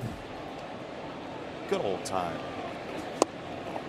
You ready for Thursday? Ready to raise a little money for the kids, for the foundation? Yeah, I can't wait to see some of those prizes, or auction items, I should say. Yeah. Drew Summers is on. He'll face Brian Rocchio. And an 0-1 tried to slither over the corner and missed. It's a ball and a strike to Drew, our wall side windows pitching change. Yeah, Drew pitched on Sunday, and boy, that 8th inning was that he got out of that as a Houdini act. Was able to get Rafael Devers to hit into a double play with the bases loaded. So many people came up clutch in that game. Drew Summers was one of them, and he's been really, really good in his last 5 appearances. We got the strikeout of McRae first. There's a challenge from Dylan Dingler. It's an ABS challenge powered by Figer Law. Catcher's challenging the ball call. What do we got? Does Dingler have it again? The Ken Jennings of ABS is on it one more time. Right, we'll have 2 remaining. I mean, it's just now you're just shocked if it's not. I mean, that was just right on that corner. It looked really good live, and Dylan doing a good job of framing it. And then our favorite kind of boink on top of the head. Drew Summers likes it. 1 out. Here's Kwan. Zipped in at 96, strike 1 to Stephen Kwan, who led off the game with a 2-strike single, was left there, and that has been the night for Kwan. A pop-up and a fly-out the rest of his evening. Boy, watching that slider from behind home plate, it looks like a hang glider that catches a thermal. Like, that is in the left-hand batter's box. You blink and it's in the right-hand batter's box. That's why he's such a tough at-bat. I don't care if it's left or right. Stephen Kwan's got one of those just really, really good eyes. But you'd love to see that slider on that outside part of the plate too. You know, instead of that one that kind of spins over the inner third or over the middle. Much rather see that located away. 2-1 is off on a sinker. 3 balls and a strike to Kwan. 3-1.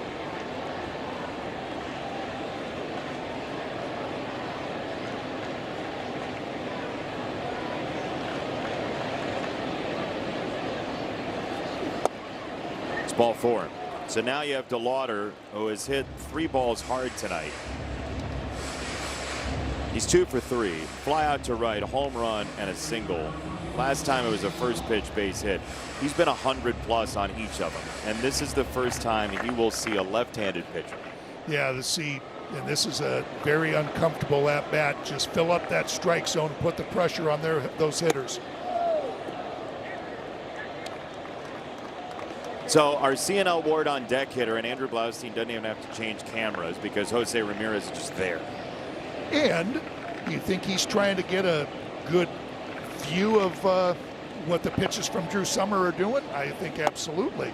Have to imagine, or he just wants to loom in your mind so much that you have to see him in the background while DeLauder's in the foreground. Right, you got enough to worry about with the guy in the box, and you're, oh man, look at this guy. He's standing right there just to make life miserable on us. Here's Dylan Dingler right here, taking it upon himself to talk about just all the stuff that he does, throwing out base runners and hitting. But now he's out there and he's just taking charge of this whole conversation. Gleyber Torres chimes in as one of the leaders, veterans of that team. But Dylan Dingler's just like, come on, man, you've got great stuff. You don't have to be too fine. So does that mean DeLauder's going to see a fastball would be the question I would pose. And I think he will. I mean, you know, I think especially with Jose Ramirez looming on deck, always been a better hitter right-handed.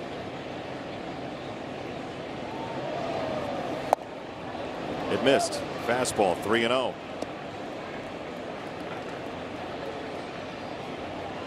Now it's just, can Drew Summers get that message that was delivered by Dylan Dingler?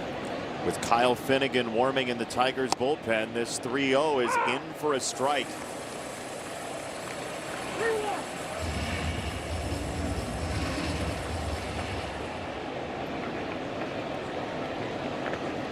Kwan at first, 1 out, 7th inning.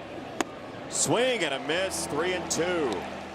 I mean, that just, again, that's a fastball count, 3-1, and that's just an uncomfortable swing. Look at the body just coming out. I mean, he's pulling off of that. If he can locate another fastball on the outside part of the plate. Payoff. Grounded foul. DeLauder has that weird swing where that back leg kicks out. He does create space for himself on the inside part of the plate. And that's how he fouled that one off. I mean, you just see that body opening up, and you can't blame him with Drew Summers in the cross-firing action. Get that ball on the outside part. 3-2. Hit hard into right field. That's a base hit. DeLauder throws his bat at a fastball. And it's 2 on, 1 out. And we'll see if it's Finnegan or Summers. Yeah, he got it on that outside part, just stayed a little bit up. But look at just that half swing. Just trying to put that ball in play. And really, it looked like Drew Summers supplied all the power behind that one. That's just a contact swing, staying within yourself, going right back up the middle. Ramirez against Summers. First one gets away from Dingler. Runners advance. Kwan to third, DeLauder to second.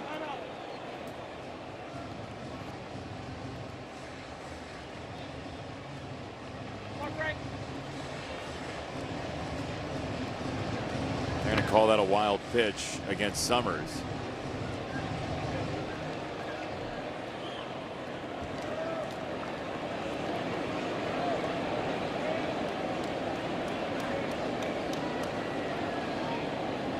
(1-0) on the ground right at shortstop. The Tigers will take the out on the throw by Baez. Kwan gets home. It is 4-2 with 2 out in the 7th.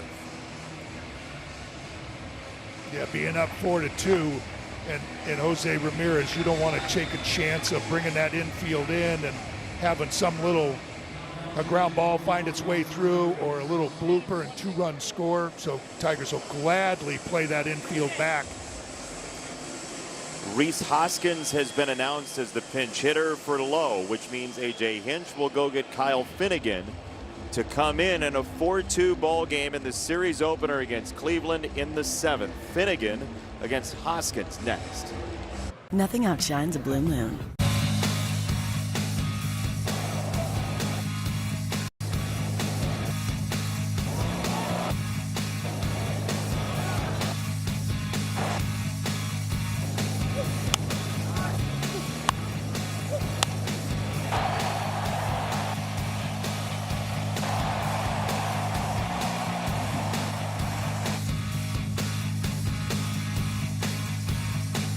Three-run 5th inning. The Tigers have taken the lead. It is shrunk to 4-2 now in the 7th. There's a runner at second base. There are 2 out. And Kyle Finnegan will face the power-hitting former Philly Rhys Hoskins in our Wallside Windows pitching chain. Yeah, and Kyle appeared in that game on Sunday also. This is why you have him to come in here and get a big out against a right-handed hitter. First pitch goes with the split. Strike 1 to Hoskins. And a good one.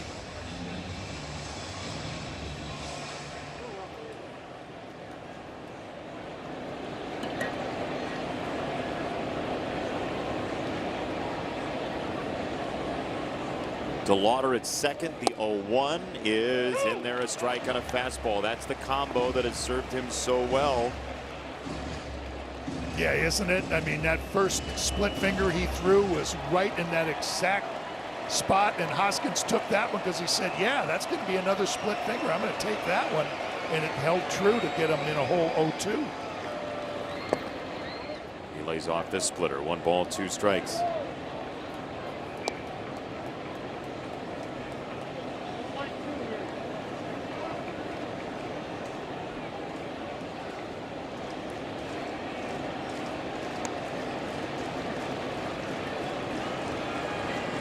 Tying run at the plate. Cleveland's got a run home here in the 7th. The 1-2 fouled away. Back to the splitter. And you see it's just on that outside part too. And I do like that on that outside part. You just wonder if he's going to try to trick him with that fastball again.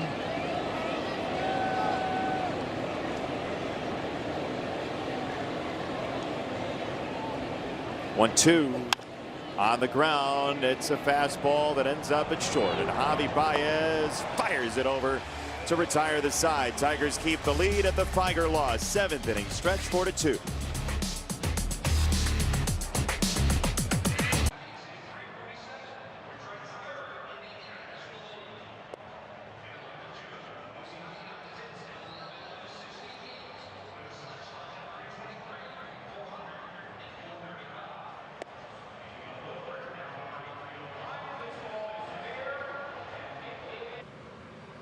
At Outback for a limited time.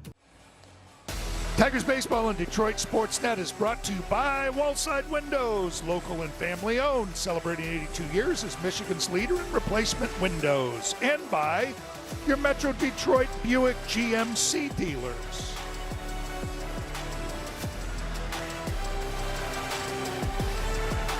Tigers have the lead 4-2 on a beautiful night in downtown Detroit. First chance to look at Max Clark at home as a Major League Baseball player. And he will lead off the 7th inning with the Tigers trying to recoup the run they lost in the visitors' half. He singled and scored on a first pitch fastball in the 5th, and he doesn't see a first pitch fastball here in the 7th, unsurprisingly to anybody. You know what? And he did. He started that inning off. There was 1 out, and Max did a good job of getting on base, and it just led to a couple more base hits and a big double by Kevin McGonigal.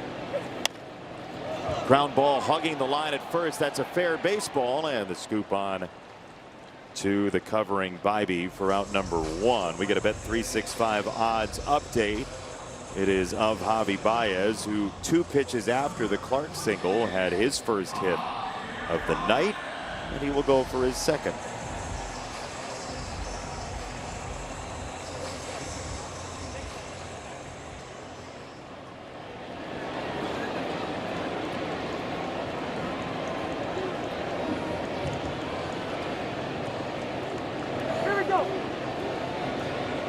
Couldn't have said it better myself. Here we go. I like that.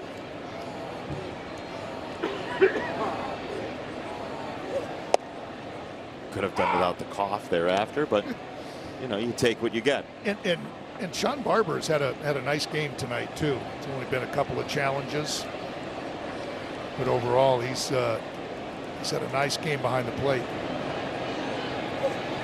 By the way, a scoring change. The wild pitch against Drew Summers in the 7th inning has now become a passed ball. So that will be an unearned run. I think we both looked at one another and thought that it probably should be a pass ball. And after a video review, we'll get a challenge now here from Baez. It's brought to you by T-Mobile. The video review, to be clear, was of the pass ball. This is a Javi review. And he's right. That's way too tall. Javi's getting good at this challenge thing, by the way. It was a little bit of a running gag in the dugout earlier this year, but he's all over that. Right when I said Sean Barber's been very accurate and just those little, and then has this biggest miss of the night. It'll happen. Yeah. Breaking ball, they're tough. 2-1 is a strike. And it was. Cartoon Box is all over it, as always. Cartoon Box never wrong. Yeah, I've never seen it. Never seen it wrong. Never. No.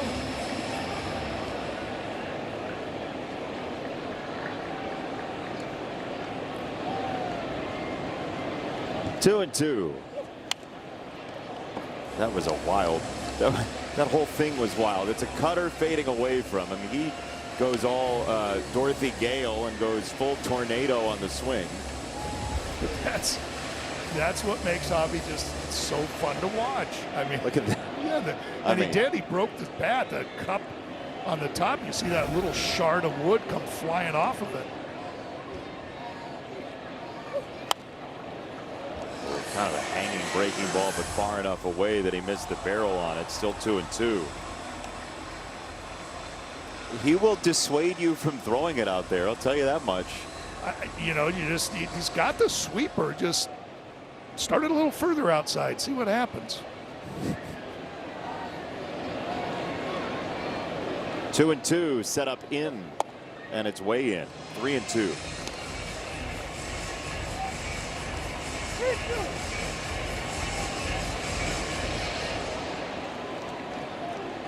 Eric Sabrowski has been up and loosening in the Cleveland pen. 3-2. No, that's outside. Ball 4. Javi Baez takes a walk. Nicely done by Javi for the first walk of the night for the Tigers. Yeah, that's Javi does not walk a whole lot. And right there does a nice job of fouling a couple of breaking balls off the outside part of the plate to stay alive, and ends up walking it. It's just, you wonder just if he's, how his ankle feels, and he's just, he's dying to steal a base too. I was wondering that, especially in this situation. 9-hitter up.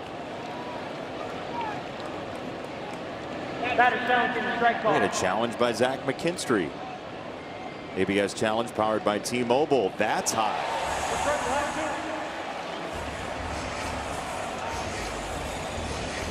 That's a little bit further than Javi's.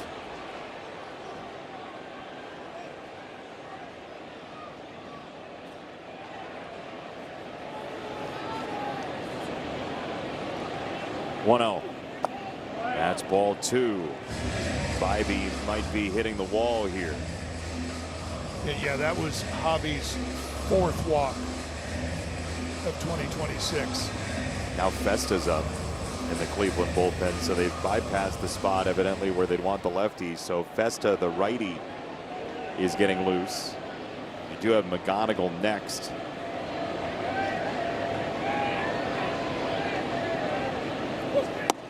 (2-0) is in there, a strike. 2-1.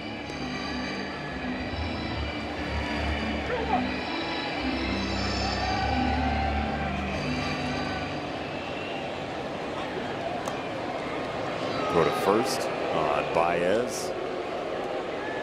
Just in case he's thinking about that second steal of the year.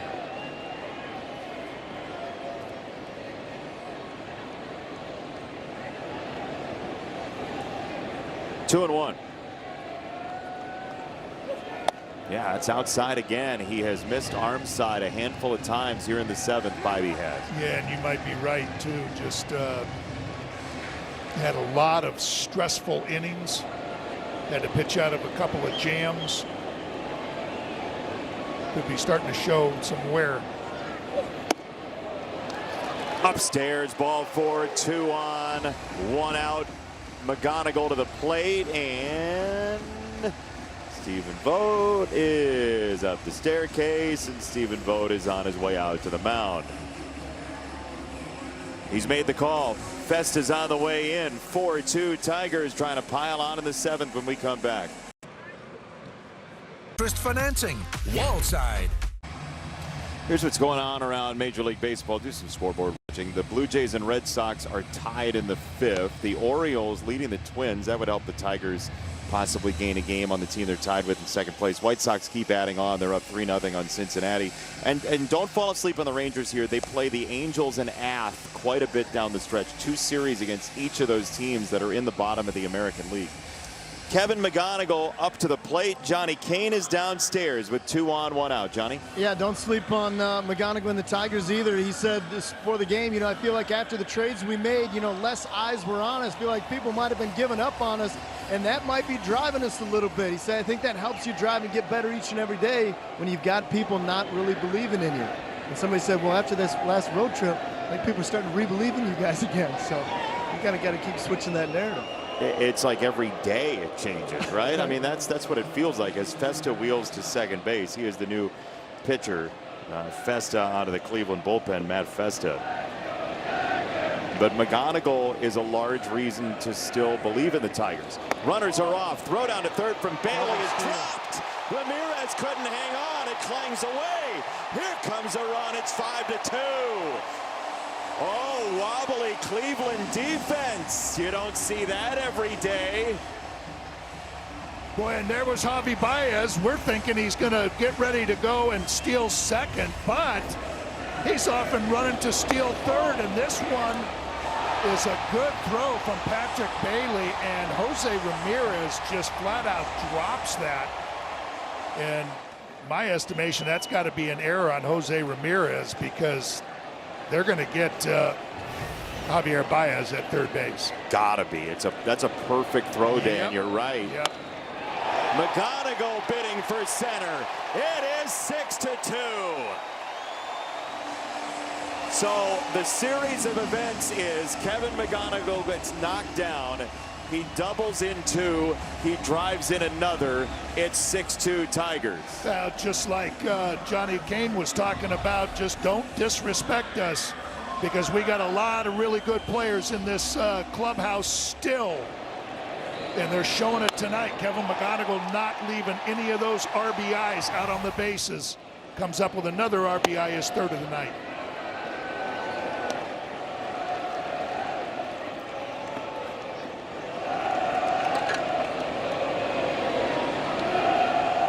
Kevin McGonigal has driven in 3 of the 6 tonight. Go to first. This does go as E5, Dan.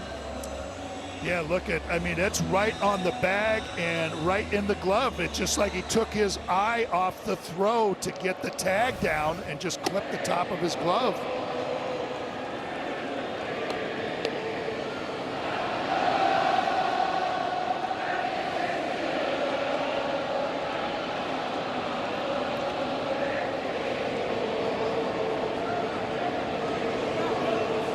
There goes Kevin. Fly ball right side. 2-1. Well, the Tigers just are taking, just like if they have something on Festa, but they're taking off here. As soon as he got into the game, the Tigers did the double steal. Now Kevin McGonigal up by 4, being aggressive, taking off on the pitch there.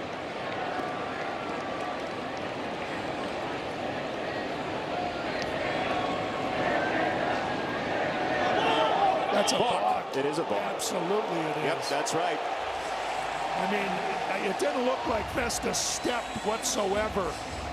He stayed in. That left foot was still pointing toward home and just kind of threw across his body. And just Kevin McGonigal putting the pressure on him.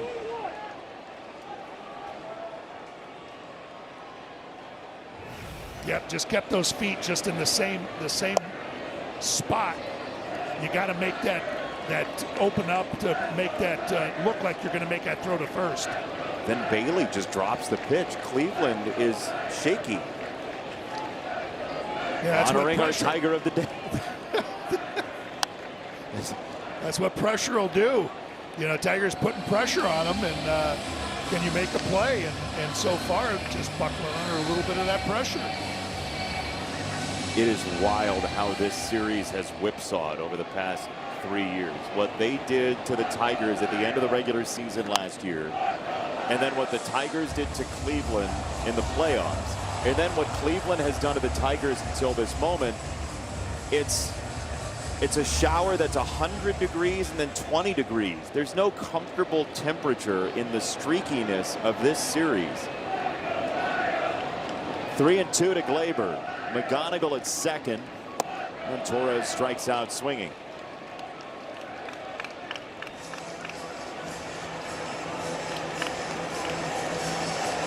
You know, it's just, you can only get sand kicked in your face for so often, you know, to where you say, okay, I've had about enough of this.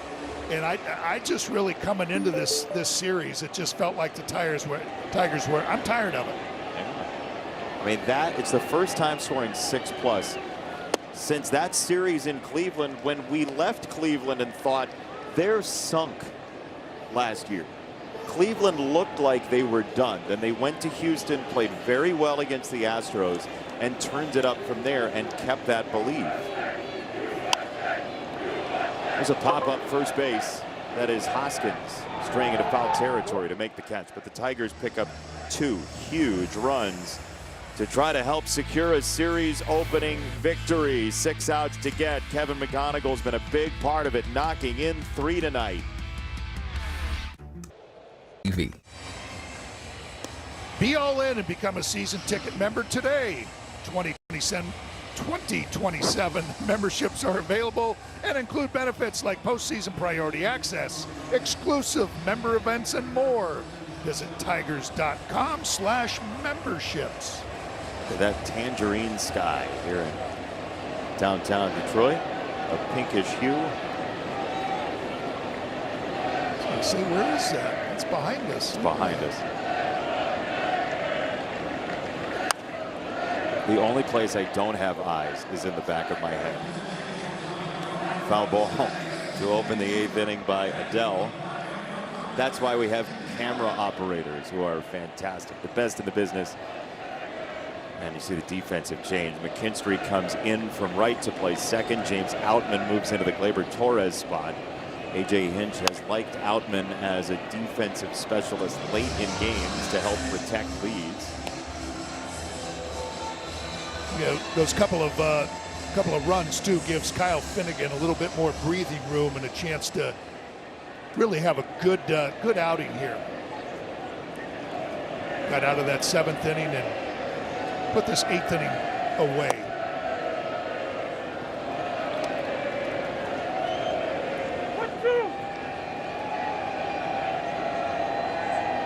Trying to turn tables on Adele here, who's walked twice tonight.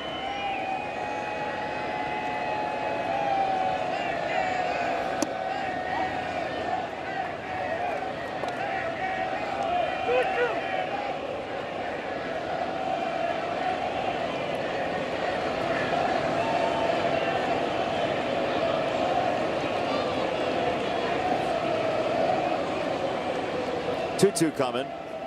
A half swing and a foul. That's a good sign. That slider, there were too many of them that were just staying in the middle of the plate from Kyle, and that was in a really good spot. Adele just able to get a slight piece of that one.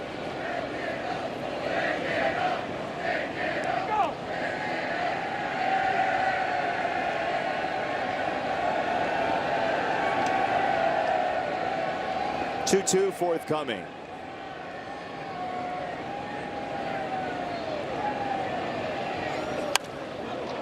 Powered to center field. Max Clark back on it, still going at the track, at the wall. It is gone. Joe Adele has his first Cleveland home run, his 17th of the year, and it is 6-3. Those runs look pretty big, huh? You betcha.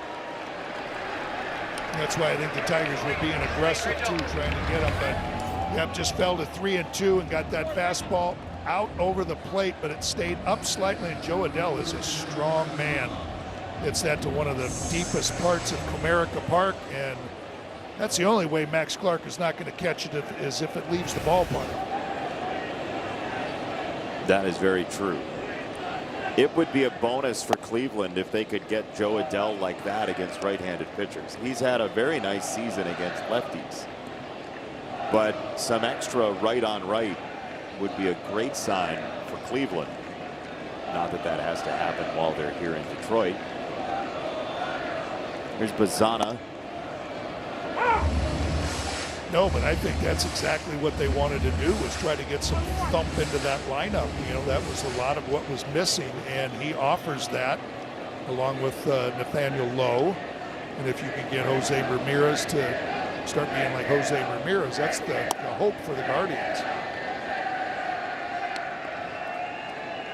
And that's why they went and got Foster Griffin as well. Bolster the rotation, know that they're going to play lower scoring games, right? Even if he is fully healthy, Ramirez, Cleveland does rely on that sort of contest. Just a high fly ball deep into right. Outman is back at the track, and he's there to make the catch.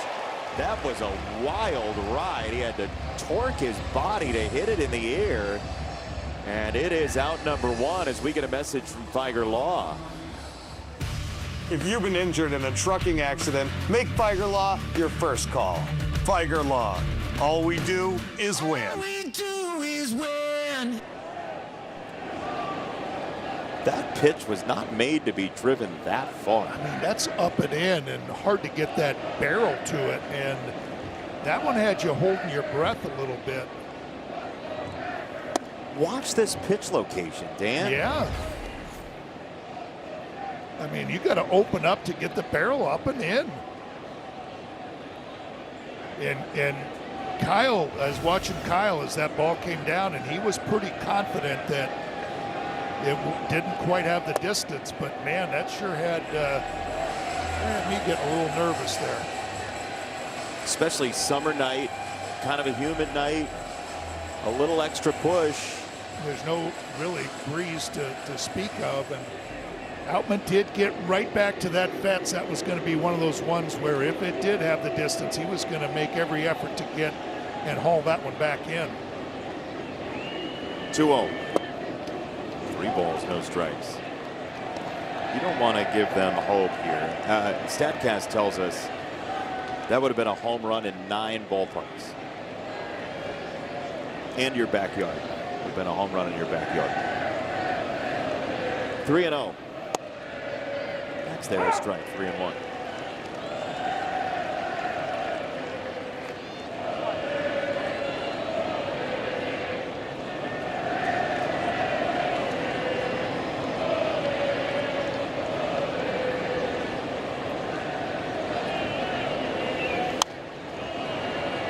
This is a big pitch in this game coming up right here. 1 out, nobody on, 3-run game.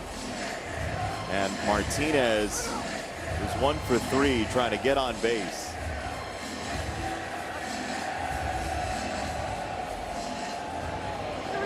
I don't think they'd hit for Bailey, but he's come up in a couple of big spots and he's gone 0 for 3.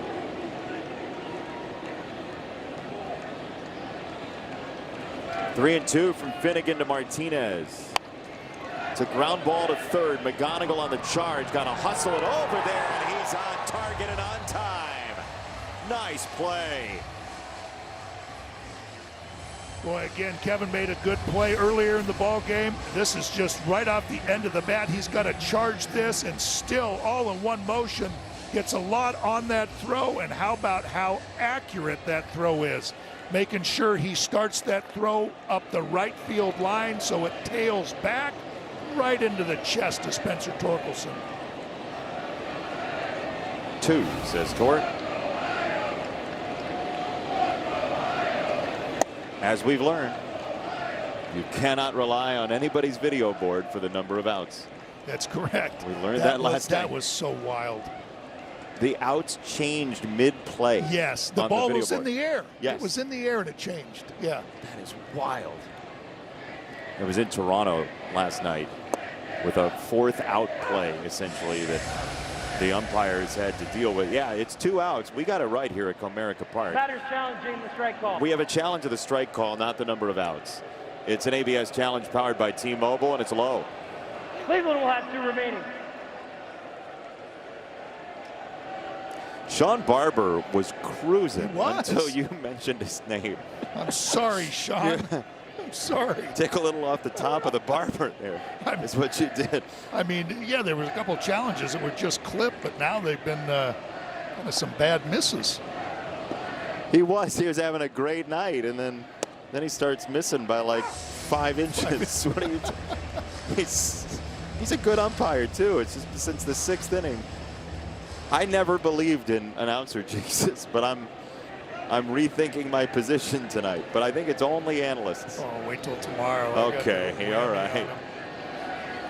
2-1 is fouled away. 2 balls, 2 strikes.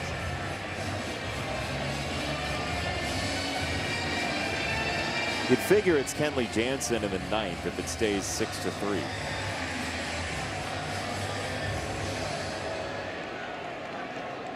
Tyler Holton is up.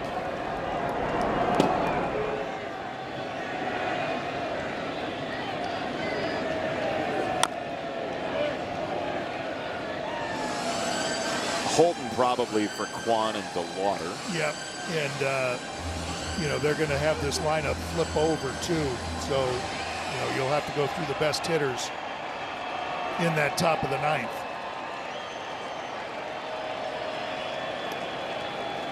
Two and two. 3-2.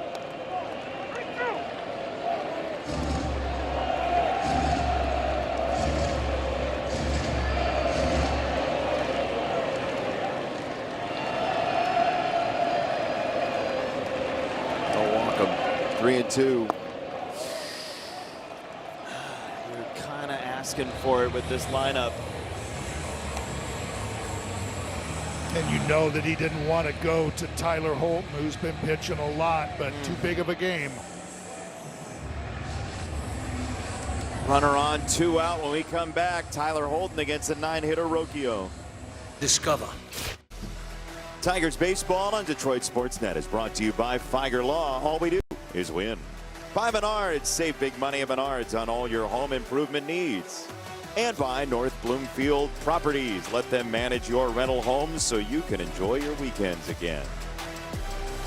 Tigers are leading, but Cleveland has a run in the 7th and the 8th, and Tyler Holton trying to tourniquet this 8th.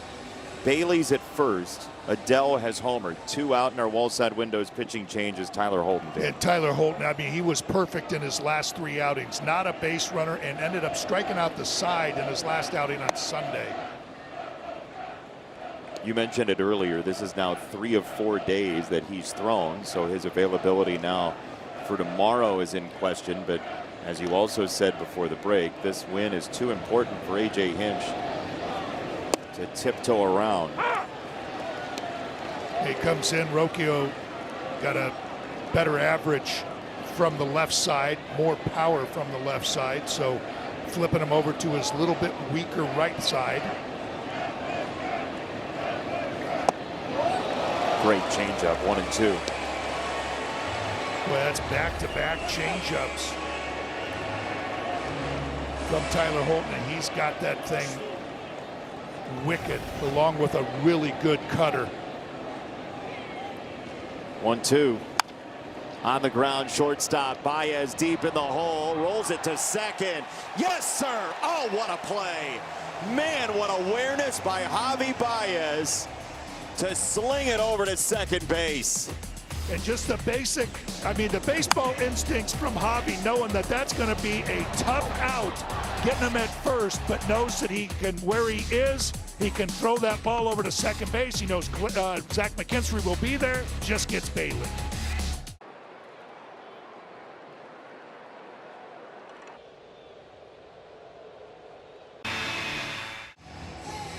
Dan Javi Baez with a brilliant read and play to end that inning. Yeah, and just went right to the defensive change, moving Zach McKinstry from right field to second base. But again, Javi's just baseball instincts, knowing that that's going to be an extremely tough play to get the speedy Rocchio. So he knows that he's got a better shot to get Patrick Bailey. And just instead of trying to make a perfect throw, one hops it just like he'll sometimes do over to first base. It's a tremendous play by Javi. New pitcher is Franco Alimon. Our wall side windows pitching change. He's got a little Kenley in there. Yeah, that's got a little swivel. Yeah, a little bit of deception there. Got a chance when Slade Ciccone ended up on the IL. It was called up August 7th.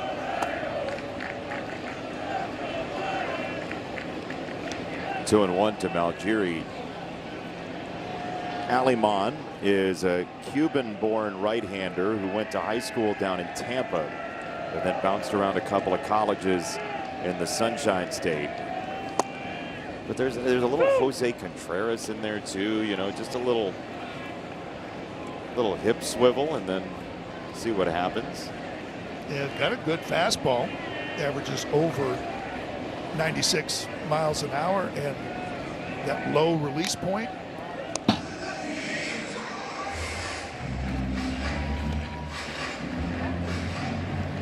Sixteenth game as a major leaguer. He struck out 21 and 16 1/3. 2-2 to Ben Malgiri. And that is a tough slider. Strike 3, 1 away.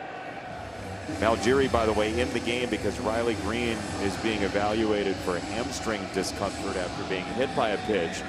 Running from first home on a Spencer Torkelson RBI double, and then coming out defensively in the top half of the next inning earlier tonight. You know, and it was hamstring tightness, which, you know, is a lot better than pulled hamstring. Ramirez handles this for out number 2. So just encouraging just to say, hopefully just hamstring tightness. Okay, let's not take any chances. Let's just get this treated. See how you feel tomorrow. And just the way he was running, you know, and scoring that run, if you blow something out, I mean, you know it right away. And Riley had that nice gait going there, so maybe it was just that little bit of tightness. And like I said, a little bit of treatment, and hopefully won't miss too much time, if any.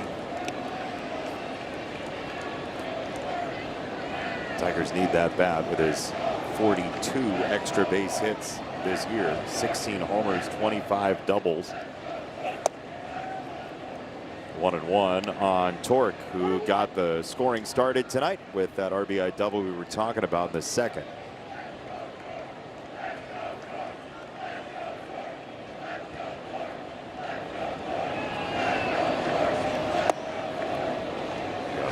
Knotted up there, 2-1. It's a pitch that Aleman doesn't throw that often. That changeup, pretty much just a four-seam fastball slider guy.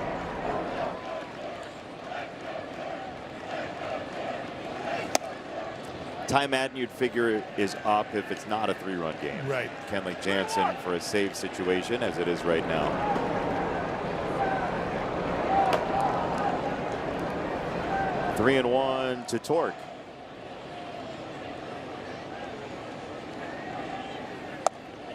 He missed. Ball 4. 2-out walk.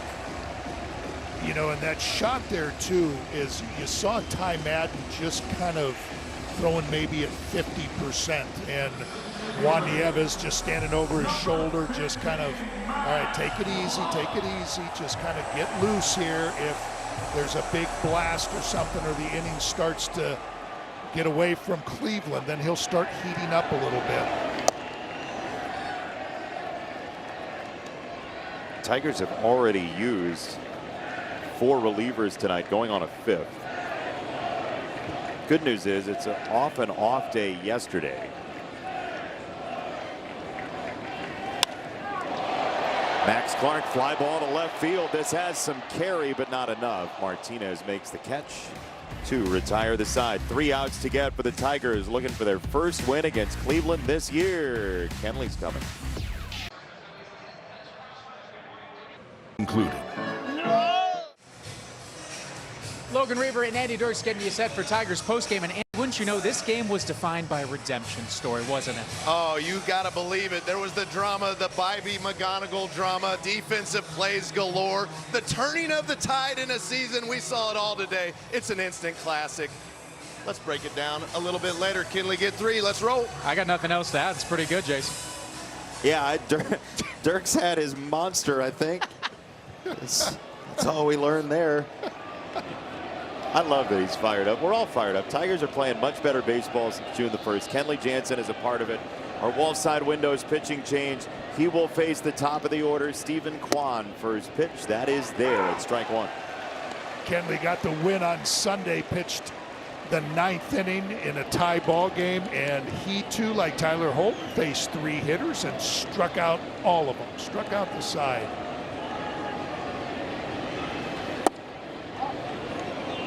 One ball, 1 strike on Kwan. Tigers lost that opener in San Francisco, but then Saturday, Sunday behind Jackson Joe, behind the outstanding bullpen plus Troy Melton combo. Went 7-2 on the road trip. Kwan cycles that foul to the right side, 1-2. And Kenley continues to get left-handed hitters out, throwing that elevated cutter to both sides, but really good success against left-handers. Just 7 for 54, 130 average. 1-2. Line foul, first base side. These are not your average left-handers at the top of the card for Cleveland. Kwan, DeLauder, Ramirez, big names in the American League Central and beyond. 1-2 from Jansen. He is piping him to Kwan to see what he'll do.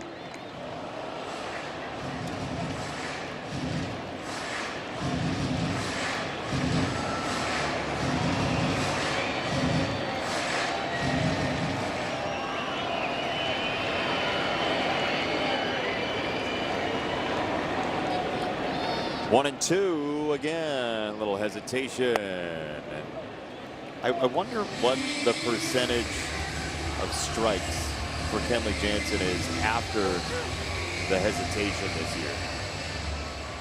Yeah, I'm sure there's probably a way to find out. They have data on everything. 2-2 is punched into left field. Now Jerry will not have a play on it. It's a hit. Kwan singles to lead off the ninth. Well, you remember that time when Tigers last faced Stephen Kwan? I think he was below 200, and he's been on fire since. Now up to that familiar leadoff spot. Here he is making things a little bit miserable for Kenley Jansen, leading off the ninth here with a base hit. The power compartment of this lineup is on the way with DeLauder, then Ramirez. Chase DeLauder's hit the ball hard all night long. Yes, he has. And even got that base hit off of Drew Summers. Uncomfortable at bat as it was, just hitting everything that he sees. Right-handed, left-handed.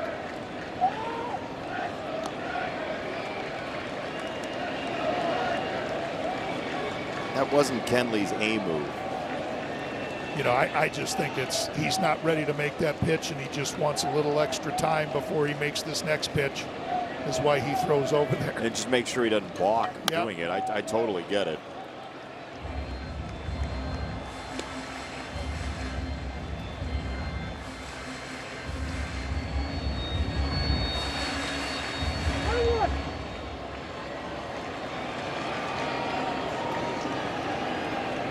Ball and a strike.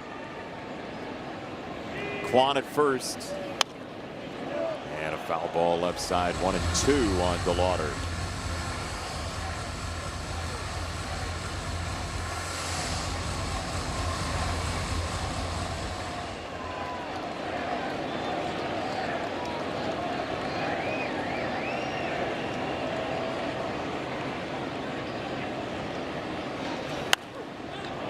High pop up on the infield dirt. Javi trots over. He's underneath. He makes the catch. There's one away. Big first out for Kenley Jansen. There's the desired result from the high cutter that he throws to lefties. That's exactly why he throws it up there, and those hitters just continue to swing underneath it. Get the lazy fly balls, lazy pop-ups.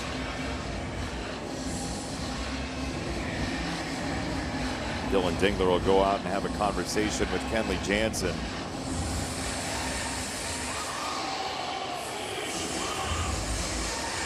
Maybe give him a minute to reset. Yeah, I don't know that it's anything other than you're going to throw cutters. But maybe it's what are they going to do if they find themselves 1-2 or 0-2, because he'll break out that slider on a tough hitter.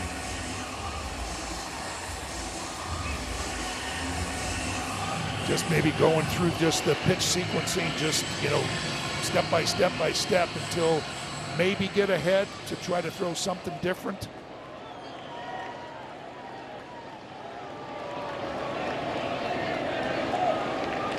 Jansen to Ramirez. Cutter, strike.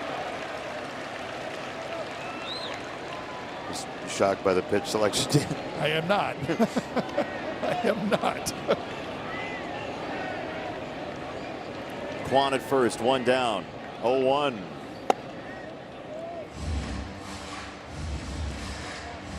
Tigers trying to pick up another game on Cleveland, who opened play tonight in 4th place in the American League Central at 58-61. As Kenley will throw on to first. I do wonder if that meeting was to give him a moment, and if that throw to first was also the same idea. Yeah. I mean, it's the only thing I can think of, because like you said, it's not his best move. He's doing nothing to keep Stephen Kwan over there. And I mean, look at these velocities that Kenley's throwing. You know, he's at 94, 95 with that cutter. You know, coming out and saying that, hey, I've got to be better. We traded 2 big pitchers. I need to be better. He took it upon himself, called himself out. 3-1.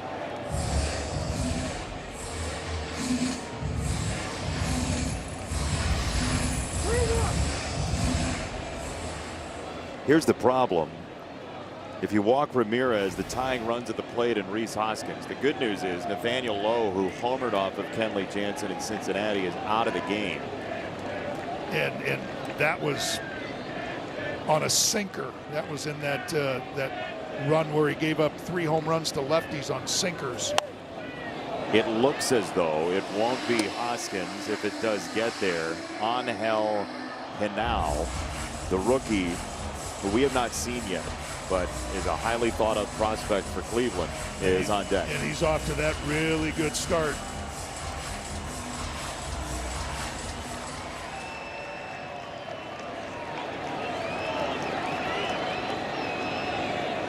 Seven for 19 in his very young career. 3-2 to Ramirez first. Is high, ball 4.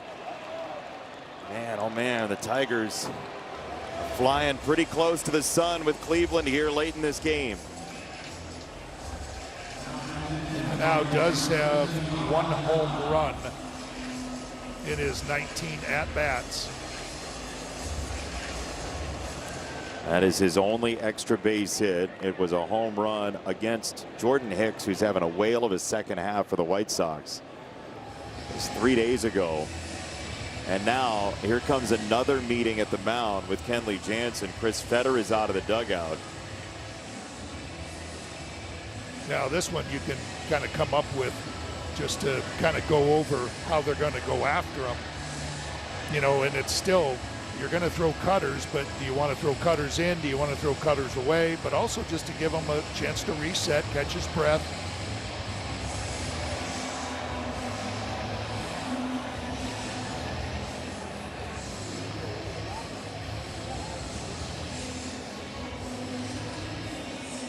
We're talking about 3 meetings in 17 pitches. Yeah. So Henao will bat. 2 on, 1 out here in the 9th.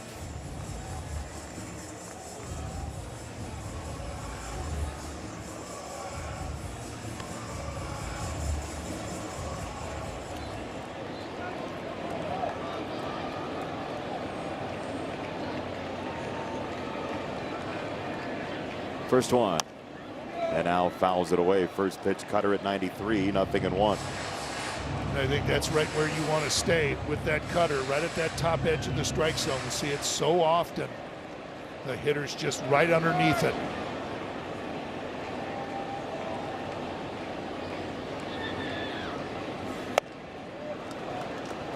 He's missed up a lot tonight, Dan.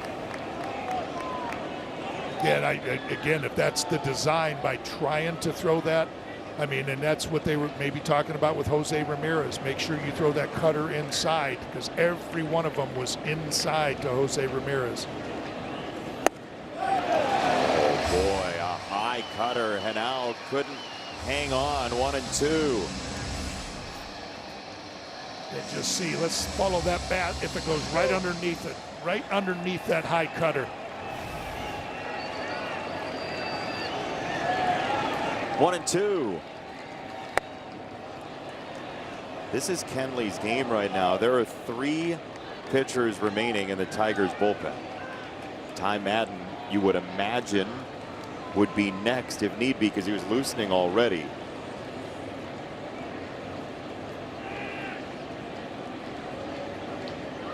2-2.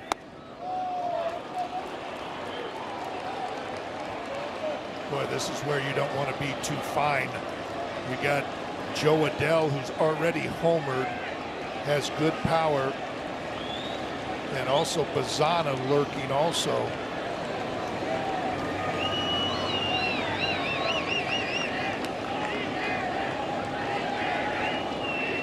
Three and two. Oh boy. Oh boy. The crowd is not thrilled. Restlessness has turned to booing with that ball four. And Joe Adell will bat as the lead run in the game. And this is mostly self-inflicted. You know, and Joe Adell was the former teammate of Kenley Jansen, too. We've got a up-close and personal view of him plenty.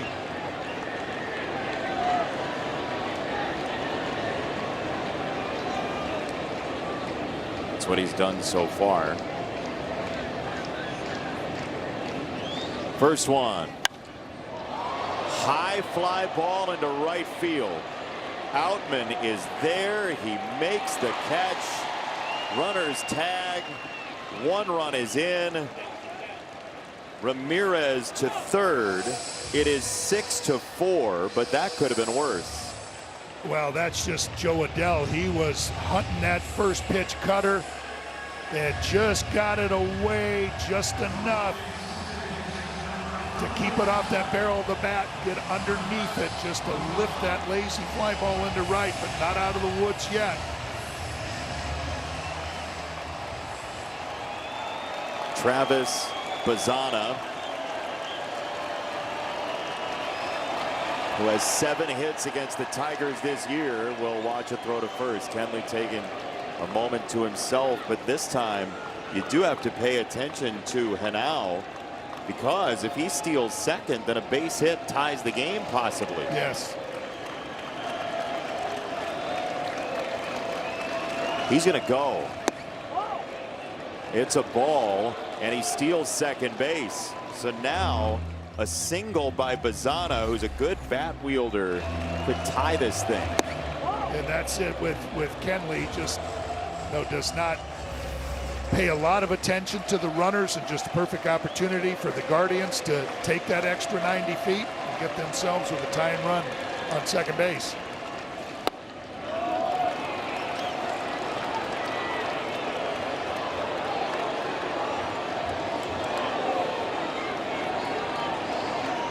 There is action in the Tiger bullpen.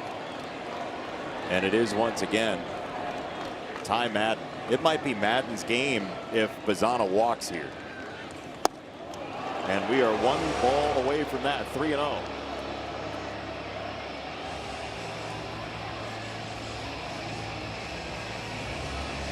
Tigers already had one at home out of nowhere that went the wrong direction in a heartbeat. You have to imagine Bazzana's taking here. I would have him take, the way he's spraying the ball around.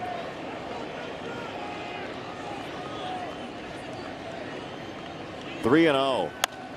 Oh wow! He swung at it and and good. Wow. You know, and he thinks he missed one, but gets Kenley back in that count. I get it too, though. If you think you're going to get a strike, yeah, try and change the game. 3-1. Jansen to Bazzana. On the ground, second base. Goodness gracious, the Tigers have won 6-4. I know the Odyssey has been the story of the last month in theaters, but we didn't need an Odyssey tonight. 6-4, the Tigers win, and they earned that first one against Cleveland this year in a saga. Just to make it interesting, but it's not how, right? It's just that you got that win. Tigers take the first game and have a chance to get back to the 500 mark since the beginning of May. Wild. Tomorrow, that could happen. Yes. Just keep on winning.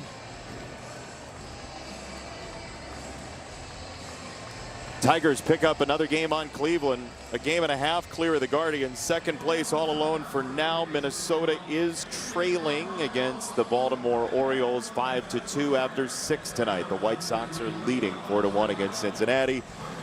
Dan, I look forward to 8 innings and then whatever the 9th brings tomorrow as well. Can't wait. Can't wait. These are entertaining games. 2 good ball clubs going up against another. So tune in and strap your seatbelt on. I mean, I guess. No, you couldn't have said it better myself. For Denny Blunt, Andrew Blaustein, our entire crew, Johnny Kane, Dan Petrie, Jason Benetti saying farewell. Tigers win 6-4.